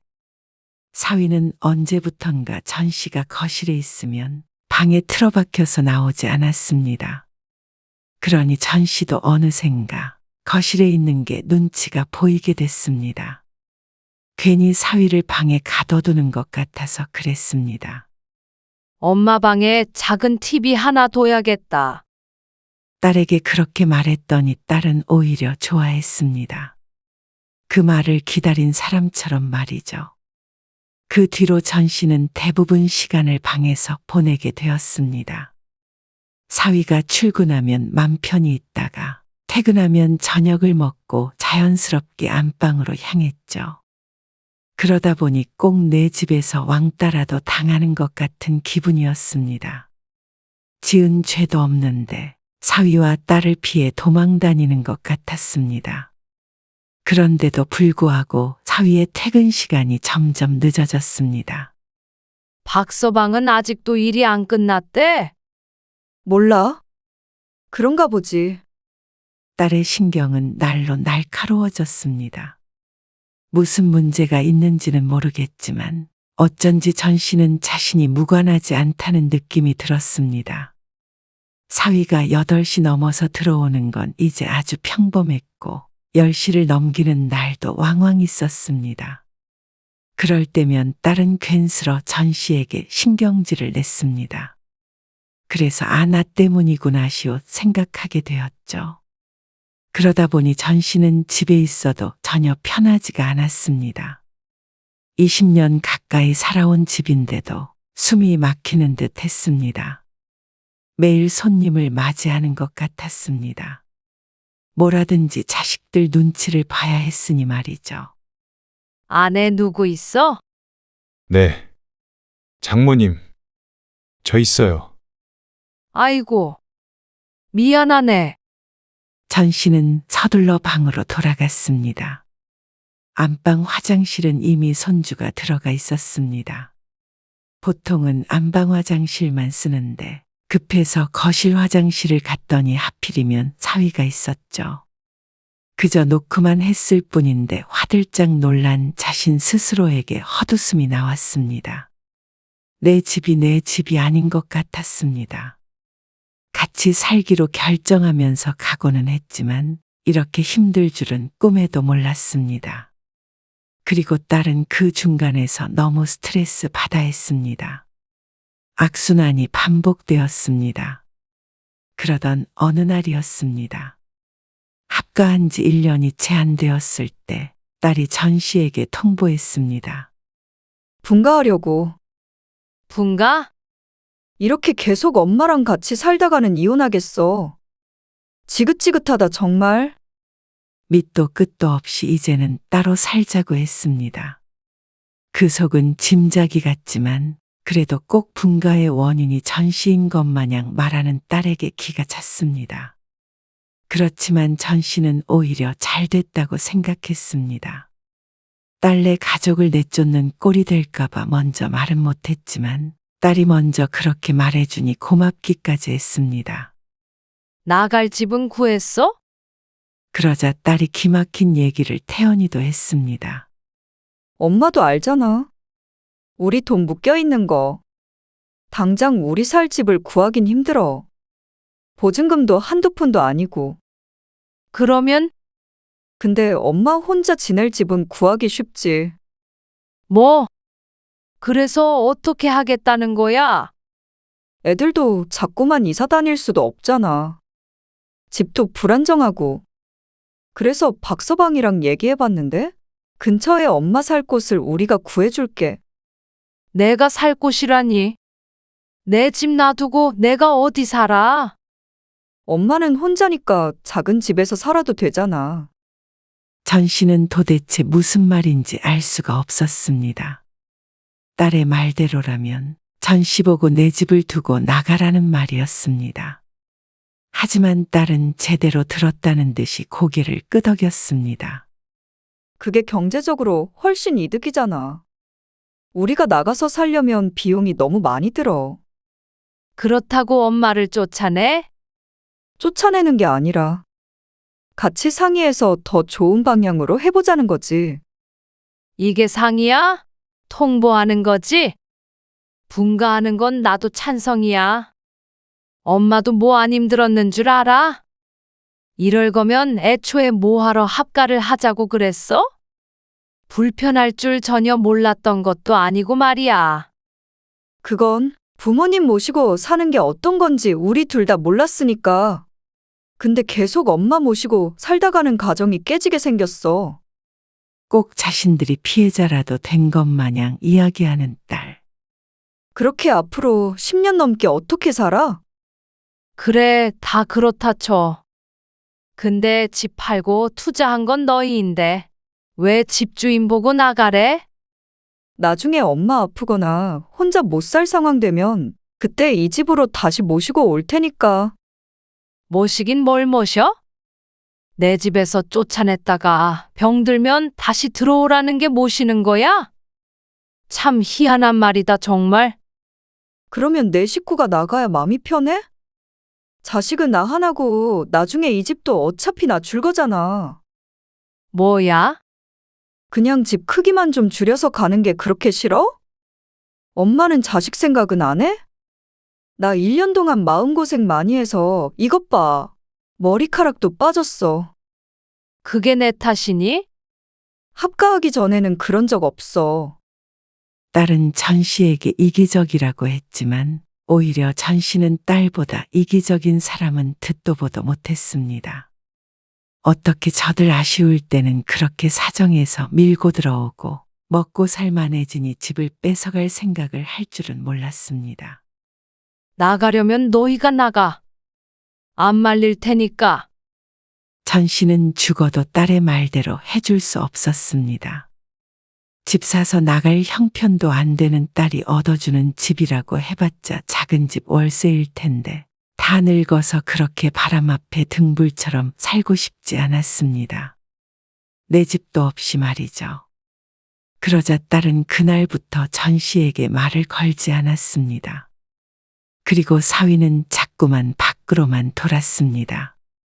주말에도 집에 붙어 있는 법이 없었습니다. 딸 부부의 시위인 듯 했습니다. 하지만 그런다고 나갈 생각은 추호도 없었습니다. 그러니 딸이 얼마 뒤에 전 씨에게 부탁을 했습니다. 엄마, 요즘 나랑 박서방이랑 말도 안 해. 엄마는 정말 내가 이혼이라도 했으면 좋겠어? 나 여기 들어와서 잃은 게 너무 많아. 박서방이랑도 멀어지고 엄마도 그걸 원하는 건 아니잖아. 너 정말 부모 생각은 눈꼽만큼도 안 하는구나. 나도 이렇게는 못 살겠다. 내가 왜 내 집에서 맘 편히 있지도 못하고 자식에게 이런 비참한 취급을 당해야 해? 혼자 잘 살고 있었던 사람 힘들게 한 건 너희인데 말이야. 나도 내 노후의 삶이 있었어. 그런데도 힘들다길래 걷어줬더니 이렇게 등에 칼을 꼽는 자식이 어디 있어? 너희가 준비가 됐든 안 됐든 얼른 나가줬으면 한다. 뭐? 짐 싸서 빨리 나가. 오래 시간 못 줘. 엄마도 좀 편히 살자. 그러지 말고 내 말대로 해주면 안 돼? 박서방이 투자한 거, 그거 회수하면 그때 그걸로 좋은 집 사줄게. 말이 되는 소리를 해. 너희가 나가서 살다가 돈 벌면 그때 그걸로 너희 집 사. 그러면 되겠네. 그러고는 사위에게도 이사 준비를 하라고 말했습니다. 사위는 딸처럼 전 씨에게 따지지는 않았지만 그래도 전 씨를 원망하는 눈빛을 보냈습니다. 1년간 먹여주고 재워주고 고생했던 것은 하나도 생각이 안 나는 것 같았습니다. 그저 자기들만 힘들고 불편했다고 생각하는 듯 했죠. 이래서 합가하고 싶지 않았습니다. 하지만 그렇게 사이 좋았던 딸이기에 어쩌면 같이도 잘 살 수 있을 거라고 생각했습니다. 그런데 그런 자식도 결혼하면 자기 가족밖에 없었습니다. 부모는 뒷전이고 그저 남편 눈치 보느라 전전긍긍하고 전 씨에게 화내던 모습이 떠오르니 딸도 괘씸해서 보고 싶지도 않았습니다. 딸 가족은 한 달이 채 지나지 않아서 집을 나갔습니다.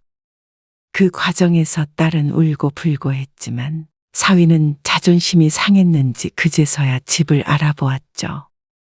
월세집으로 간다며 딸은 크게 낙담했지만 월세든 전세든 전 씨가 더 이상 관여할 문제는 아니었습니다. 전 씨도 지긋지긋했습니다. 더 이상 딸 걱정만 하다가 말년을 허비하고 싶지 않았습니다. 합가하면서 복지관에는 거의 가질 못했는데 딸을 쫓아내고 나서야 전 씨의 삶을 되찾게 되었습니다. 참 잃은 게 많은 합가였습니다. 딸도 전 씨도 말이죠. 하지만 이런 경험이 있기에 좀 더 나이 들어 병들었을 때 합가할 생각을 안 할 수가 있었습니다. 지금이야 건강하고 돈이 있으니 당당히 딸을 내보낼 수가 있었지만 더 늙고 힘없는 상태였다면 그대로 쫓겨와야 했을지도 몰랐습니다. 그렇게 생각하니 좋은 경험이었다고 여기기로 했습니다. 이기적인 자식도 인생에서 치워버렸고 말이죠. 전 씨는 다시 일상을 회복했습니다. 그리고 오랜만에 평화를 느꼈습니다.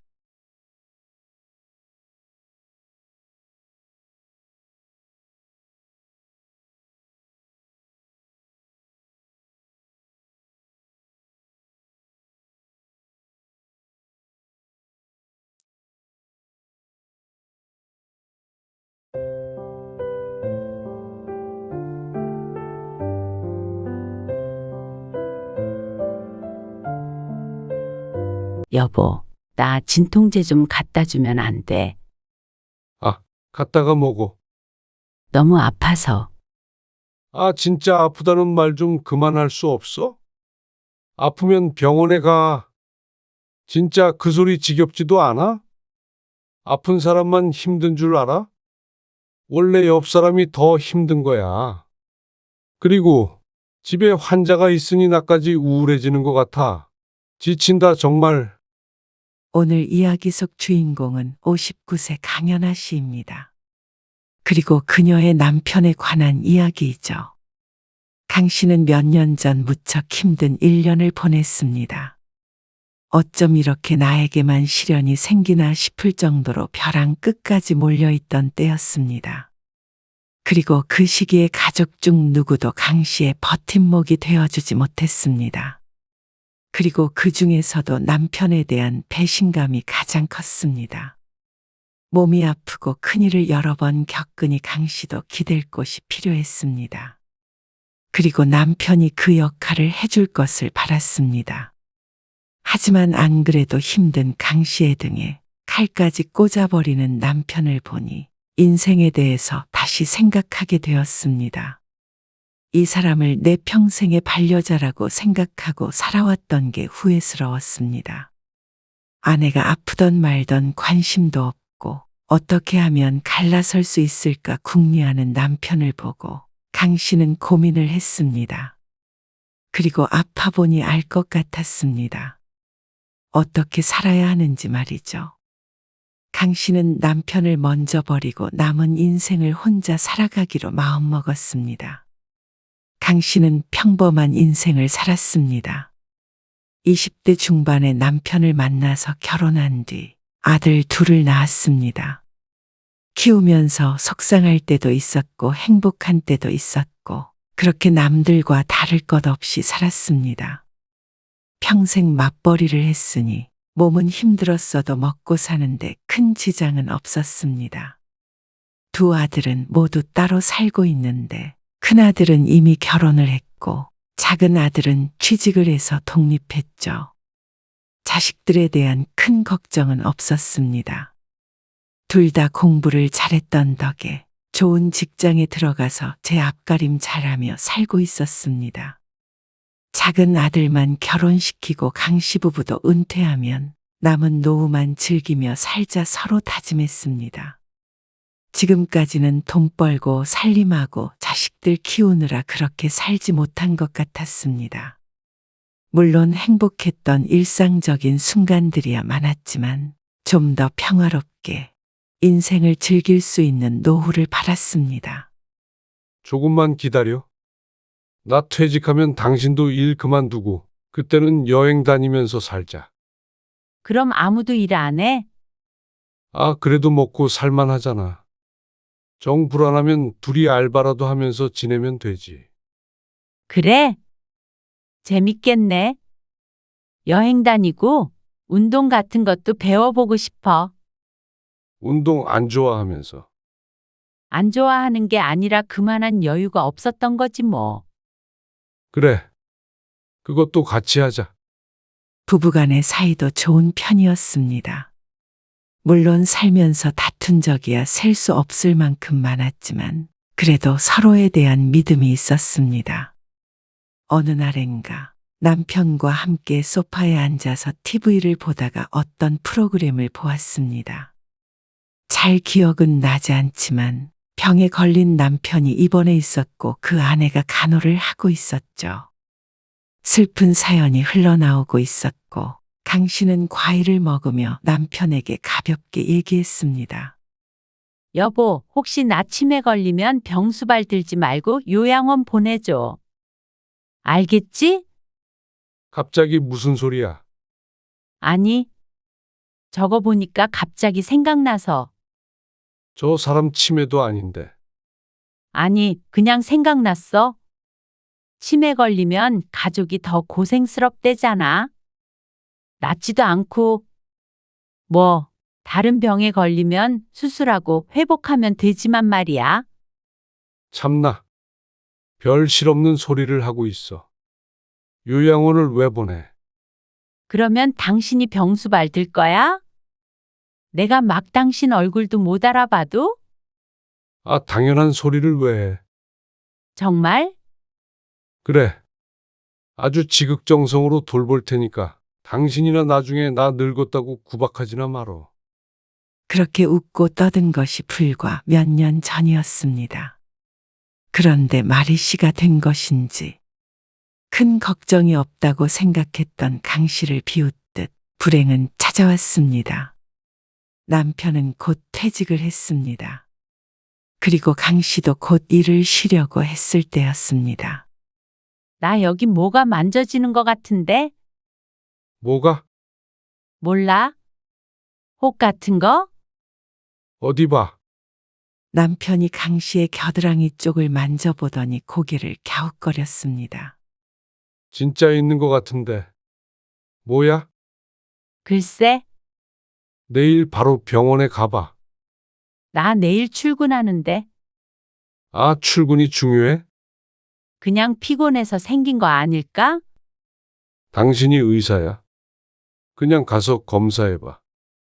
남편의 성화에 별 생각 없이 다녀온 병원에서 처음 유방암이 의심된다는 소견을 들었고 얼마 뒤에 바로 조직 검사를 했습니다. 그리고 3주 뒤에 유방암 진단을 받았습니다. 예고도 없이 한 달도 안 되어 암이란 말을 들었습니다. 수술 일정이 빨리 잡혔지만 강 씨는 얼떨떨했던 시간이 지나고 공포에 떨어야 했습니다. 가까운 주변에 암 환자가 없었는데 강 씨에겐 암이라고 한다면 사망 선고나 마찬가지였습니다. 하지만 그런 걱정이 무색하게 수술은 잘 끝났습니다. 걱정 많이 했지? 그걸 말이라고 해. 그래도 다행이다. 병원에 얼른 갔으니 망정이지. 그러게. 말 듣길 잘했네. 어쨌거나 수술 잘 됐다니까 걱정 없네. 남편도 한시름 놓은 듯 했습니다. 암 진단을 받은 후에 강 씨만큼이나 힘든 시간을 보낸 것이 남편이었습니다. 강 씨 앞에서는 의연한 척 했어도 안 볼 때 괴로워했던 것을 강 씨도 모를 리가 없었습니다. 그런데 수술도 수술이지만 항암이 더 힘들었습니다. 생각 같아서는 수술이 잘 됐다고 하니 항암은 안 했으면 했습니다. 그 정도로 무서운 게 항암이었습니다. 음식도 먹기 힘들고 기운도 없어지고 무엇보다 머리카락이 빠지는 것을 견딜 수가 없었습니다. 모자 쓰면 되잖아. 자꾸만 거울을 쳐다보고 울상을 짓고 있으니 남편이 혀를 찼습니다. 그래도 맨날 모자만 써? 뭐 어때? 여러 개 사서 돌려가면서 쓰면 되지. 그래도 다시 난다잖아. 걱정 마. 발효식품 같은 거 먹으면 좋다는데 이따가 된장국 끓여봐. 알았어. 남편은 퇴직 후에 집에 있으면서 강 씨와 함께 암에 좋은 음식 같은 걸 찾아보면서 지냈습니다. 계획은 많이 틀어졌지만 그래도 은퇴 후에 남편과 오붓하게 지내긴 했습니다. 하지만 항암이 한두 번으로 끝나는 것이 아니었기 때문에 회차가 거듭될수록 강 씨도 남편도 지쳐갔습니다. 4번쯤 항암을 받자 강 씨는 각종 부작용에 시달렸습니다. 가장 먼저 식욕이 급격히 떨어졌습니다. 그리고 쉽게 피로해져서 잠자듯이 누워있는 때도 늘었습니다. 밥 안 먹어? 속이 안 좋네. 또? 당신 거울 봐. 살이 너무 빠졌잖아. 이따가 챙겨 먹을게. 미안한데 당신이 좀 챙겨 먹을 수 있어? 그러자 남편이 잠시 강 씨를 응시하다가 고개를 끄덕였습니다. 항암을 하고 와서 며칠간은 특히나 심했습니다. 밥 차리는 것은 고사하고 무언가 먹기도 힘들었습니다. 이렇게까지 심하지 않은 사람들도 있다는데 부작용인지 무엇인지 참 힘든 나날을 보냈습니다. 그러던 어느 날이었습니다. 병원에 갔다가 자궁에 웬 혹이 있다는 말을 들었습니다. 그런데 그게 암일 수도 있다는 것이었습니다. 암이라고요? 그러자 의사가 고개를 저었습니다. 암인지 아닌지는 검사를 해봐야 알겠지만 혹 크기가 커서 암이 아니더라도 개복 수술을 해야 한다는 말이었습니다. 남편은 큰 충격을 받은 듯 얼굴이 시퍼래졌습니다.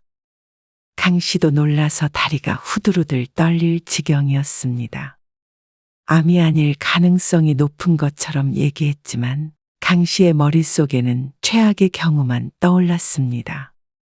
항암 몇 번만 더 하면 이제 끝이다 생각했지만 또 다른 시작이 될 것 같아서 무서웠습니다. 검사를 하고 집으로 돌아오는 길이 기억나지 않았습니다. 어떻게 집에 온 것인지 순간이동이라도 한 것 같았습니다. 집에 도착한 뒤에도 한참을 말이 없었습니다. 그리고 남편도 마찬가지였습니다. 1시간가량 서로 말을 하지 않고 앉아 있었습니다. 그러다가 몸이 무너질 듯 지쳐서 먼저 방으로 들어가서 누웠습니다. 너무 가혹한 현실을 마주한 탓에 강 씨는 남편을 챙길 수 없었습니다. 다음 날도 그 다음 날도 정신없이 하루하루를 보냈습니다. 검사 결과가 나오는 날까지 그렇게 될 것 같았습니다. 남편은 답답한지 자꾸만 외출을 했습니다. 강 씨도 차라리 그게 낫다고 생각했습니다. 근심 걱정이 있는 두 사람이 같은 공간에 있으면 더욱 숨이 막힐 테니 말이죠. 당신 밥 먹었어? 방에 있다가 나와보면 남편은 대부분 없었습니다. 대충 챙겨 먹고 들어가 있고 또 가끔 나와보고 그렇게 며칠을 보냈습니다. 그러다가 부엌에서 남편과 마주쳤습니다. 빵 먹었어. 왜 빵을 먹어? 그러자 남편이 한숨을 쉬며 말했습니다. 미간은 한데 모아진 채였습니다. 집에 뭐가 있어야 먹든 말든 하지. 그러면서 심란한 듯 집을 둘러보았습니다. 그제서야 집 상태가 눈에 보였습니다. 소파 위에 빨래가 널려 있었고 부엌도 어수선했습니다. 내가 대충 치우긴 했는데 사람 사는 것처럼 살아야 할 거 아니야.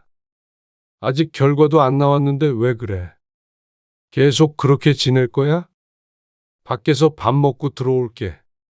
그러면서 남편은 나가버렸습니다. 아마도 기운 없이 있는 강 씨가 답답한 모양이었습니다. 강 씨는 남편의 말에 조금 서운하기도 했지만 또 미안한 마음이 들었습니다. 스스로 추스르기 급급해서 너무 남편에게 신경을 못 쓴 것 같았습니다. 강 씨는 소파에 앉아서 남은 빨래들을 정리했습니다. 그리고 오랜만에 걸레질도 했습니다. 몸은 힘들었지만 몰두할 게 있으니 오히려 정신적으로는 나아졌습니다. 그리고 며칠 뒤에 결과가 나왔을 때는 가슴을 쓸어내려야 했습니다. 다행히 암이 아니라고 했습니다. 하지만 수술을 해서 떼어내긴 해야 한다고 했는데 항암이 끝난 이후에 하기로 했죠. 그래도 그게 어딘가 싶었습니다. 암이 아니라면 수술만 하면 됐습니다. 남편도 모처럼 표정이 밝아 보였습니다. 하지만 그렇다고 끝은 아니었습니다. 아직도 항암이 여러 번 남았으니 말이죠. 그리고 다행이라고 생각했던 것이 무색하게 강 씨는 항암 부작용으로 고생을 해야 했습니다. 토할 것 같아? 남편의 말이 떨어지기가 무섭게 강 씨는 화장실로 달려갔습니다. 그리고 변기를 부여잡고 헛구역질을 했습니다. 약을 먹었는데도 소용이 없었습니다. 자꾸 토를 하니 입안과 목은 항상 염증을 달고 살았습니다.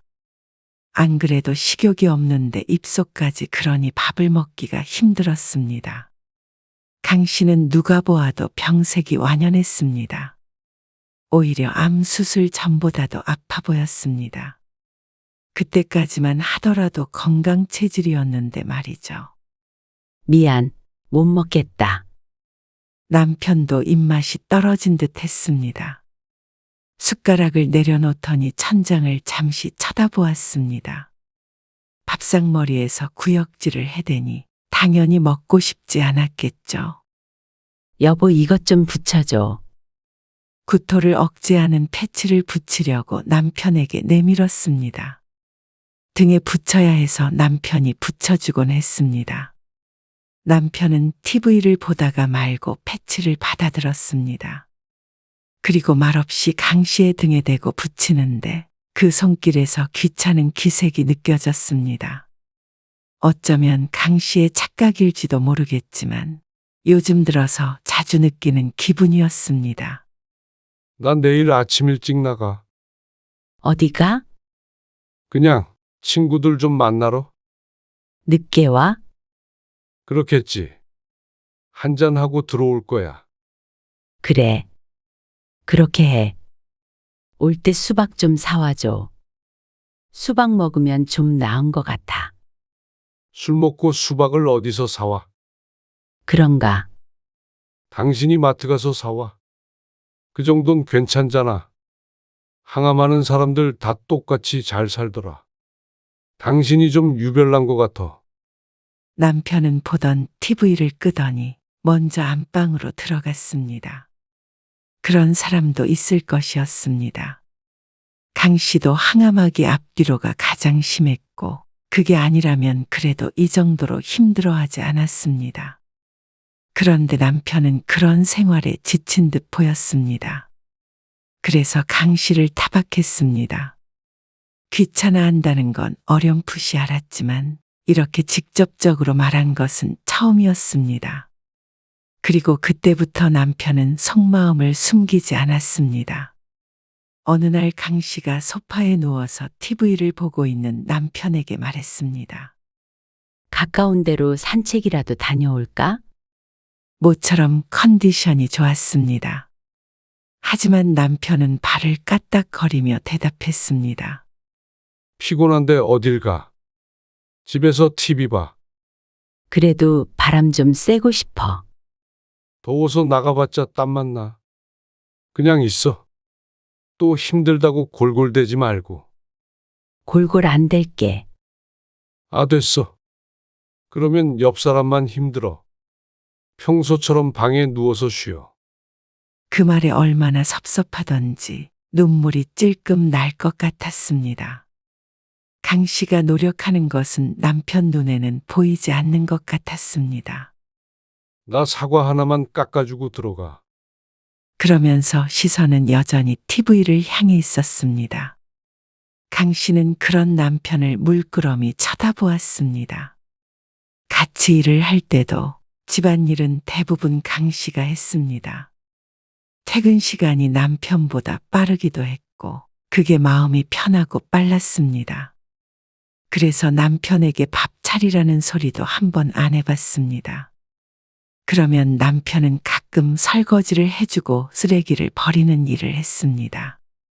그런데 요즘 같은 때는 강 씨도 남편이 야속했습니다. 다른 것도 아니고 몸이 아픈데 말이죠. 지난번에 집에 먹을 게 없다느니 사람 사는 것처럼 살자느니 했던 것이 강 씨를 탓하는 말이었던 것 같았습니다. 걱정해서 하는 말이 아니고 말이죠. 남편은 자주 집을 비웠지만 집에 있을 때면 강 씨가 삼시세끼를 차리길 바랐습니다. 항암을 할 때는 그마저도 힘들어 남편 혼자 나가서 사 먹고 올 때도 있었지만 다른 때는 늘 이렇게 강 씨에게 이거 해라 저거 해라 했습니다.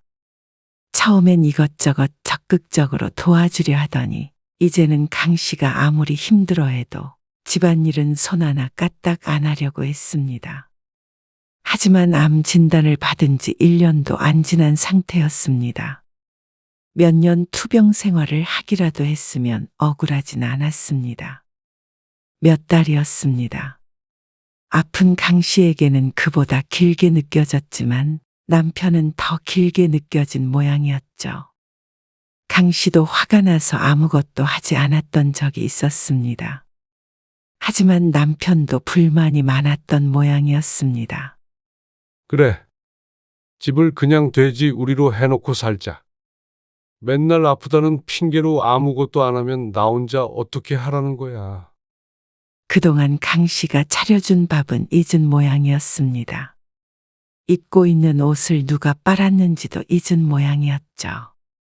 기가 막혀서 아무 말 않고 있자 남편은 다 지겹다는 듯 머리를 벅벅 긁더니 집을 나갔습니다. 물론 밤늦게 돌아오긴 했지만 강 씨는 충분히 속상했습니다. 안 그래도 우울함에 허덕이고 있는데 남편 때문에 더욱 괴로웠습니다. 그러다가 주말에 작은 아들이 집에 왔습니다. 근처에서 친구를 만나기로 했다고 술을 마시고 하루 자고 가겠다고 했습니다. 항암이 뭐가 잘못되고 있는 거 아니에요? 오랜만에 강 씨의 얼굴을 보더니 작은 아들이 놀라서 물었습니다. 아니야, 이럴 수 있대. 근데 몇 번 안 남았으니까. 강 씨만 이런 줄 알고 병원에도 몇 번 물어봤지만 처방받는 약만 늘었습니다. 그리고 드문 경우도 아니라고 했습니다. 그러니 견딜 수밖에 없었죠. 그리고 그날 새벽 강 씨는 한참을 뒤척였습니다. 면역이 약해져서 그런지 자꾸만 위염이나 방광염 같은 것에 걸리곤 했는데 아랫배가 쥐어짠 듯 아파서 견딜 수가 없었습니다. 어쩌면 스트레스 때문일 수도 있었죠. 여보, 진통제라도 먹어야겠다 싶어서 강 씨가 남편을 흔들었습니다. 자고 있는데 미안하지만 식은 땀이 나서 도저히 일어나기가 힘들었습니다. 여보, 나 진통제 좀 갖다 주면 안 돼. 아, 갔다가 뭐고? 너무 아파서. 아, 진짜 아프다는 말 좀 그만할 수 없어? 남편은 자다 말고 갑자기 강 씨에게 버럭 언성을 높였습니다. 순간 강 씨는 고통까지 잊혀지는 듯 했습니다. 아프면 병원에 가. 진짜 그 소리 지겹지도 않아? 아픈 사람만 힘든 줄 알아? 원래 옆 사람이 더 힘든 거야. 지난번에는 집에 환자가 있으니 자신까지 우울해지는 것 같다고 지나가며 뱉은 남편의 말에 상처를 받은 적이 있었습니다. 그때는 그럴 수도 있겠다 싶어서 아무 말 안 했지만 너무한 게 아닌가 싶었습니다. 강 씨도 아픈 것으로 남편을 귀찮게 하고 싶은 마음은 추호도 없었습니다. 아프다는 핑계로 뭘 해달라고 한 적도 손에 꼽았습니다. 등에 뭘 붙여달라거나 하는 그런 사소한 것뿐이었죠. 그런데 아파서 끙끙대고 있는 아내를 보고 남편이라는 사람이 어떻게 이렇게 짜증을 낼 수 있는지 몰랐습니다. 강 씨는 뜨거운 눈물이 뚝 떨어지는 걸 느꼈습니다. 어둠 속에서 남편은 보지 못했지만 말이죠.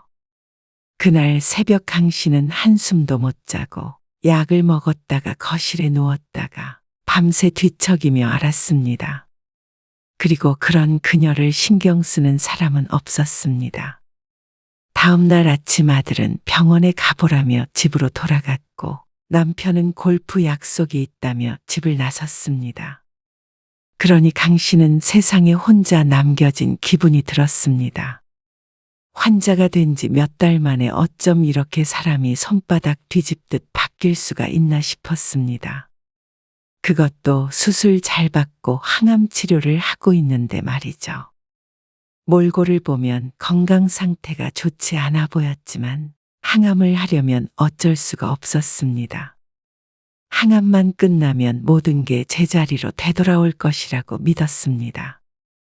하지만 남편은 그렇게 생각하지 않는 것인지 뭔지 그 속을 알 수가 없었습니다. 그런데 항암을 마쳤다고 끝이 아니었습니다.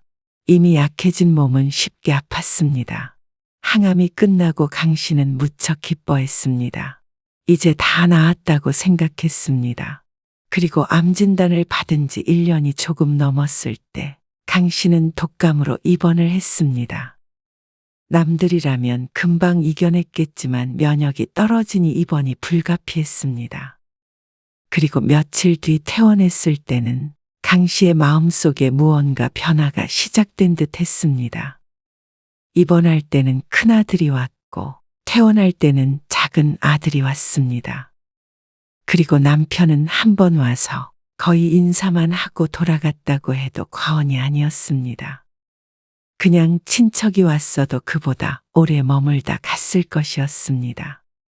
하지만 남편은 또 이러네 하는 표정으로 잠시 앉아 있다가 가버렸습니다. 퇴원한 뒤에는 강 씨와 남편은 거의 대화를 나누지 않았습니다. 서로 말은 안 해도 서로에 대한 불만이 많은 것 같았습니다.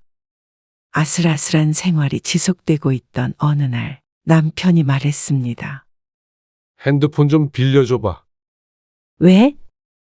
내 핸드폰 어디다 뒀는지 몰라서. 뭐 좀 찾아봐야 돼. 잠깐 줘봐. 그 말에 강 씨는 머뭇거리며 휴대폰을 내밀었습니다. 좀 전에도 휴대폰을 가지고 뭘 하고 있는 것 같았는데 갑자기 잃어버렸다는 말이 이상했죠. 강 씨는 남편에게 휴대폰을 넘겨주고 안방으로 들어갔습니다. 그리고 한참이 지난 후에 남편이 다 썼다며 휴대폰을 던져두고 갔습니다. 뭐가 이상하다고 생각했지만 알 수가 없었죠. 그리고 이상한 일은 그게 끝이 아니었습니다. 며칠 뒤에 안방에 누워있던 강 씨는 서랍장이 이상해서 자리에서 일어났습니다. 서류들을 보관하는 서랍장이 덜 닫혀 있었고 그 사이로 봉투가 삐죽 나와 있었습니다. 거의 열어보지 않는 서랍인데 남편이 열어본 모양이었습니다. 종이가 튀어나와 있는 것이 신경 쓰여서 다시 넣고 서랍을 닫았습니다. 그런데 남편이 문을 열고 말했습니다. 나 나갔다 올게. 어디? 친구 만나러 알았어. 밥 먹고 올 거야. 그 말에 강 씨도 고개를 끄덕였습니다. 현관문 닫히는 소리가 들리고 강 씨가 거실로 나갔습니다. 그런데 바로 옆에서 띠링 하는 소리가 들렸습니다. 소파 팔걸이에 남편의 휴대폰이 놓여 있었죠. 방금 나갔는데 어째서 휴대폰을 두고 갔나 싶었습니다. 메시지 오는 소리가 계속 울리기에 들여다보자 문자 메시지가 들어오고 있었습니다. 휴대폰 화면에 메시지 내용이 연이어 뜨는데 자꾸 넘어가서 다 읽지는 못했지만 어떤 단어들이 눈에 띄었습니다. 이혼, 재산 분할, 숨겨둔 돈, 그런 단어들 말이죠. 자세히 읽어보려고 눌렀지만 비밀번호가 걸려 있었습니다. 떨리는 가슴으로 남편의 휴대폰 비밀번호를 쳐보았지만 잘못된 번호라는 메시지가 떴습니다. 그러던 찰나에 현관문에서 비밀번호를 치는 소리가 들렸습니다. 강 씨는 왠지 죄라도 지은 것처럼 화들짝 놀랐습니다. 뭐해? 여기 휴대폰 두고 갔네. 강 씨는 애써 태연하게 대꾸했습니다. 그러자 남편이 눈을 가늘게 뜨더니 강 씨 손에 들려있던 휴대폰을 낚아채 갔습니다. 갔다 올게. 의심스럽다는 듯이 한번 쳐다보더니 빠르게 밖으로 사라졌습니다. 비밀번호가 있으니 휴대폰 안은 못 들여다봤을 거라고 생각하는 듯 했습니다. 남편이 간 뒤에 강 씨는 찬물을 벌컥벌컥 마셨습니다. 모든 메시지를 읽지는 못했지만 남편의 의중을 알 것 같았습니다. 강 씨도 모르게 이혼을 생각하고 있을 줄은 몰랐습니다. 강 씨는 식탁 앞에 주저앉았습니다. 그리고는 몇 년 전에 남편과 나눴던 대화를 떠올렸습니다.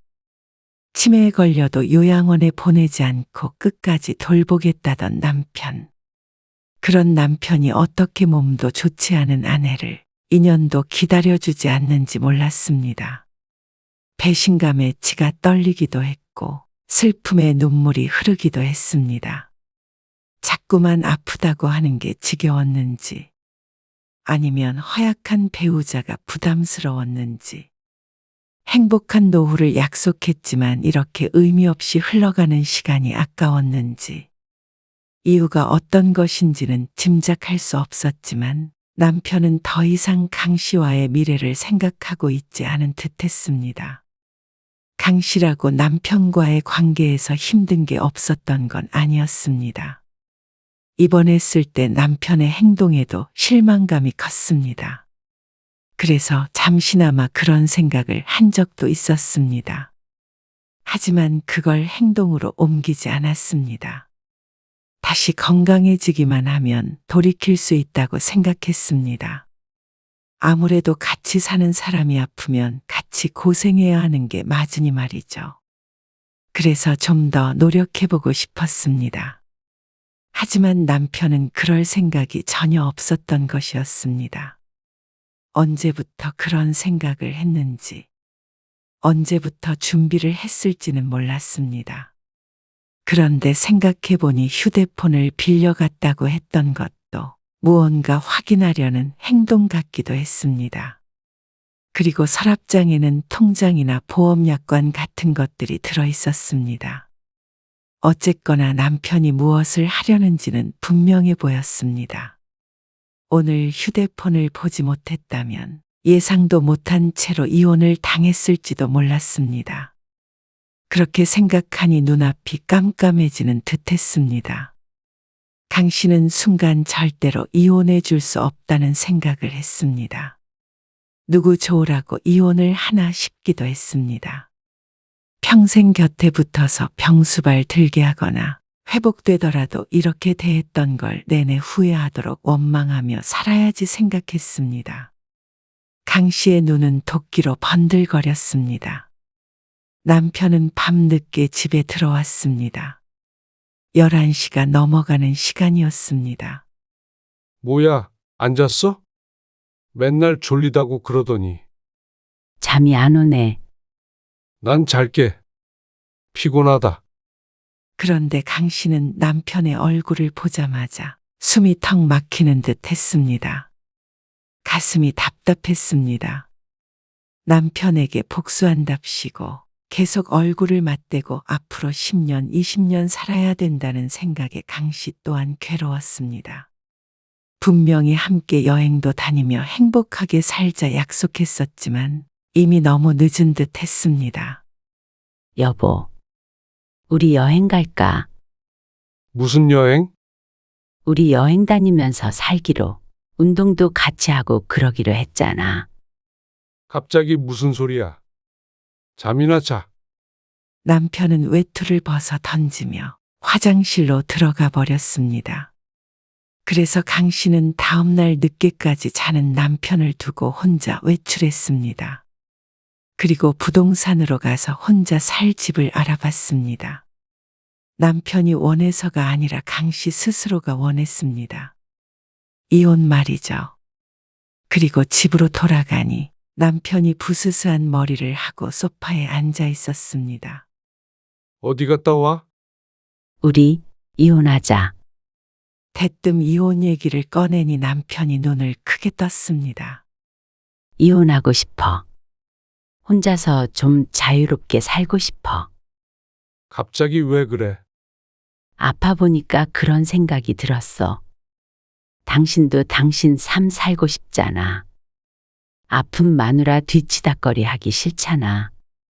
그러자 남편이 입을 다물었습니다. 이혼하자. 강 씨의 말에 남편은 고개를 끄덕였습니다. 역시나 강 씨가 잘못 알고 있던 것이 아니었습니다. 이미 충분히 괴로워했고 울 것도 다 울었으니 미련은 없었습니다. 재산분할도 의견이 맞지 않는다면 변호사가 알아서 해줄 일이었습니다. 강 씨도 평생 일했기에 손해볼 것도 없었습니다. 강 씨는 밤새 생각했습니다. 남편의 행동 하나하나에 의미 두고 괴로워하기보다는 스스로의 건강부터 챙겨야겠다고 생각했습니다. 아픈 와중에 남편 눈치 보고 살아야 하고 뒷바라지까지 하고 있다고 생각하니 더 우울한 것 같기도 했습니다. 남편과 자식들의 무심함이 강 씨를 더 괴롭히고 있는 것 같았습니다. 강 씨도 이제는 그런 가족들에게 미련을 버리기로 했습니다. 고작 1, 2년을 기다려주지 못하는 남편에게도 지쳤습니다. 완치가 된다고 하더라도 평생을 함께하고 싶지 않았습니다. 아파 보니까 알 것 같았습니다. 자식이나 돈, 남편보다도 중요한 게 있었습니다. 내 건강이 내 삶의 1순위라는 사실이었습니다. 생사의 기로에 있어도 결국 가장 괴로운 것은 환자였습니다. 환자의 삶을 살다가 갈 수는 없었습니다. 결국 강 씨는 남편과 이혼을 했습니다. 예상한 대로 재산에 관해서는 잡음이 있었지만 법적으로 해결하면 그만이었습니다. 강 씨는 숨겨둔 돈도 없었습니다. 남편도 재산 가지고 다툴 바에는 이혼하는 게 낫다고 생각한 것 같았습니다. 한 번을 붙잡지도 않고 뒤돌아섰습니다. 자식들은 놀란 듯 보였지만 강 씨 부부 모두 마음을 돌리지 않을 것임을 알고는 더는 말리지 않았습니다.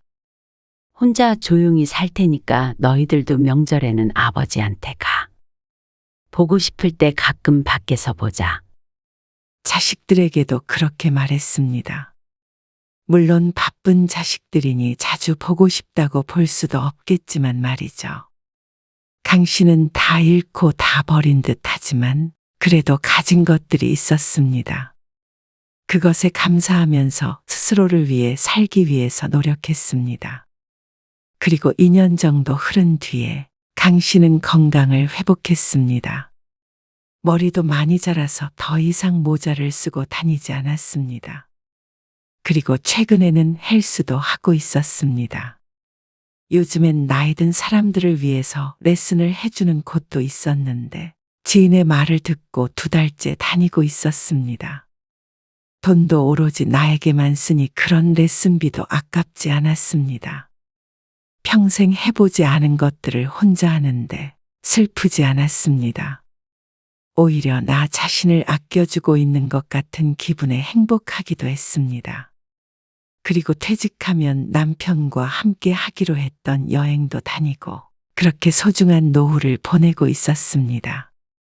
어느 날엔 남편에게 연락이 오기도 했습니다. 당신 없으면 못 살 것 같아. 이제 깨달아서 미안해. 하지만 늦어도 한참을 늦었습니다. 건강한 아내를 되찾고 싶은 모양이었지만 강 씨는 또 다른 삶을 선물 받은 듯 한 기분이었습니다. 새로운 삶을 한 사람과 함께 하고 싶지 않았습니다. 남편은 뒤늦게 후회에 눈물을 흘렸습니다. 하지만 강 씨는 냉정히 뒤돌아섰습니다. 지금의 삶에 충분히 만족했습니다.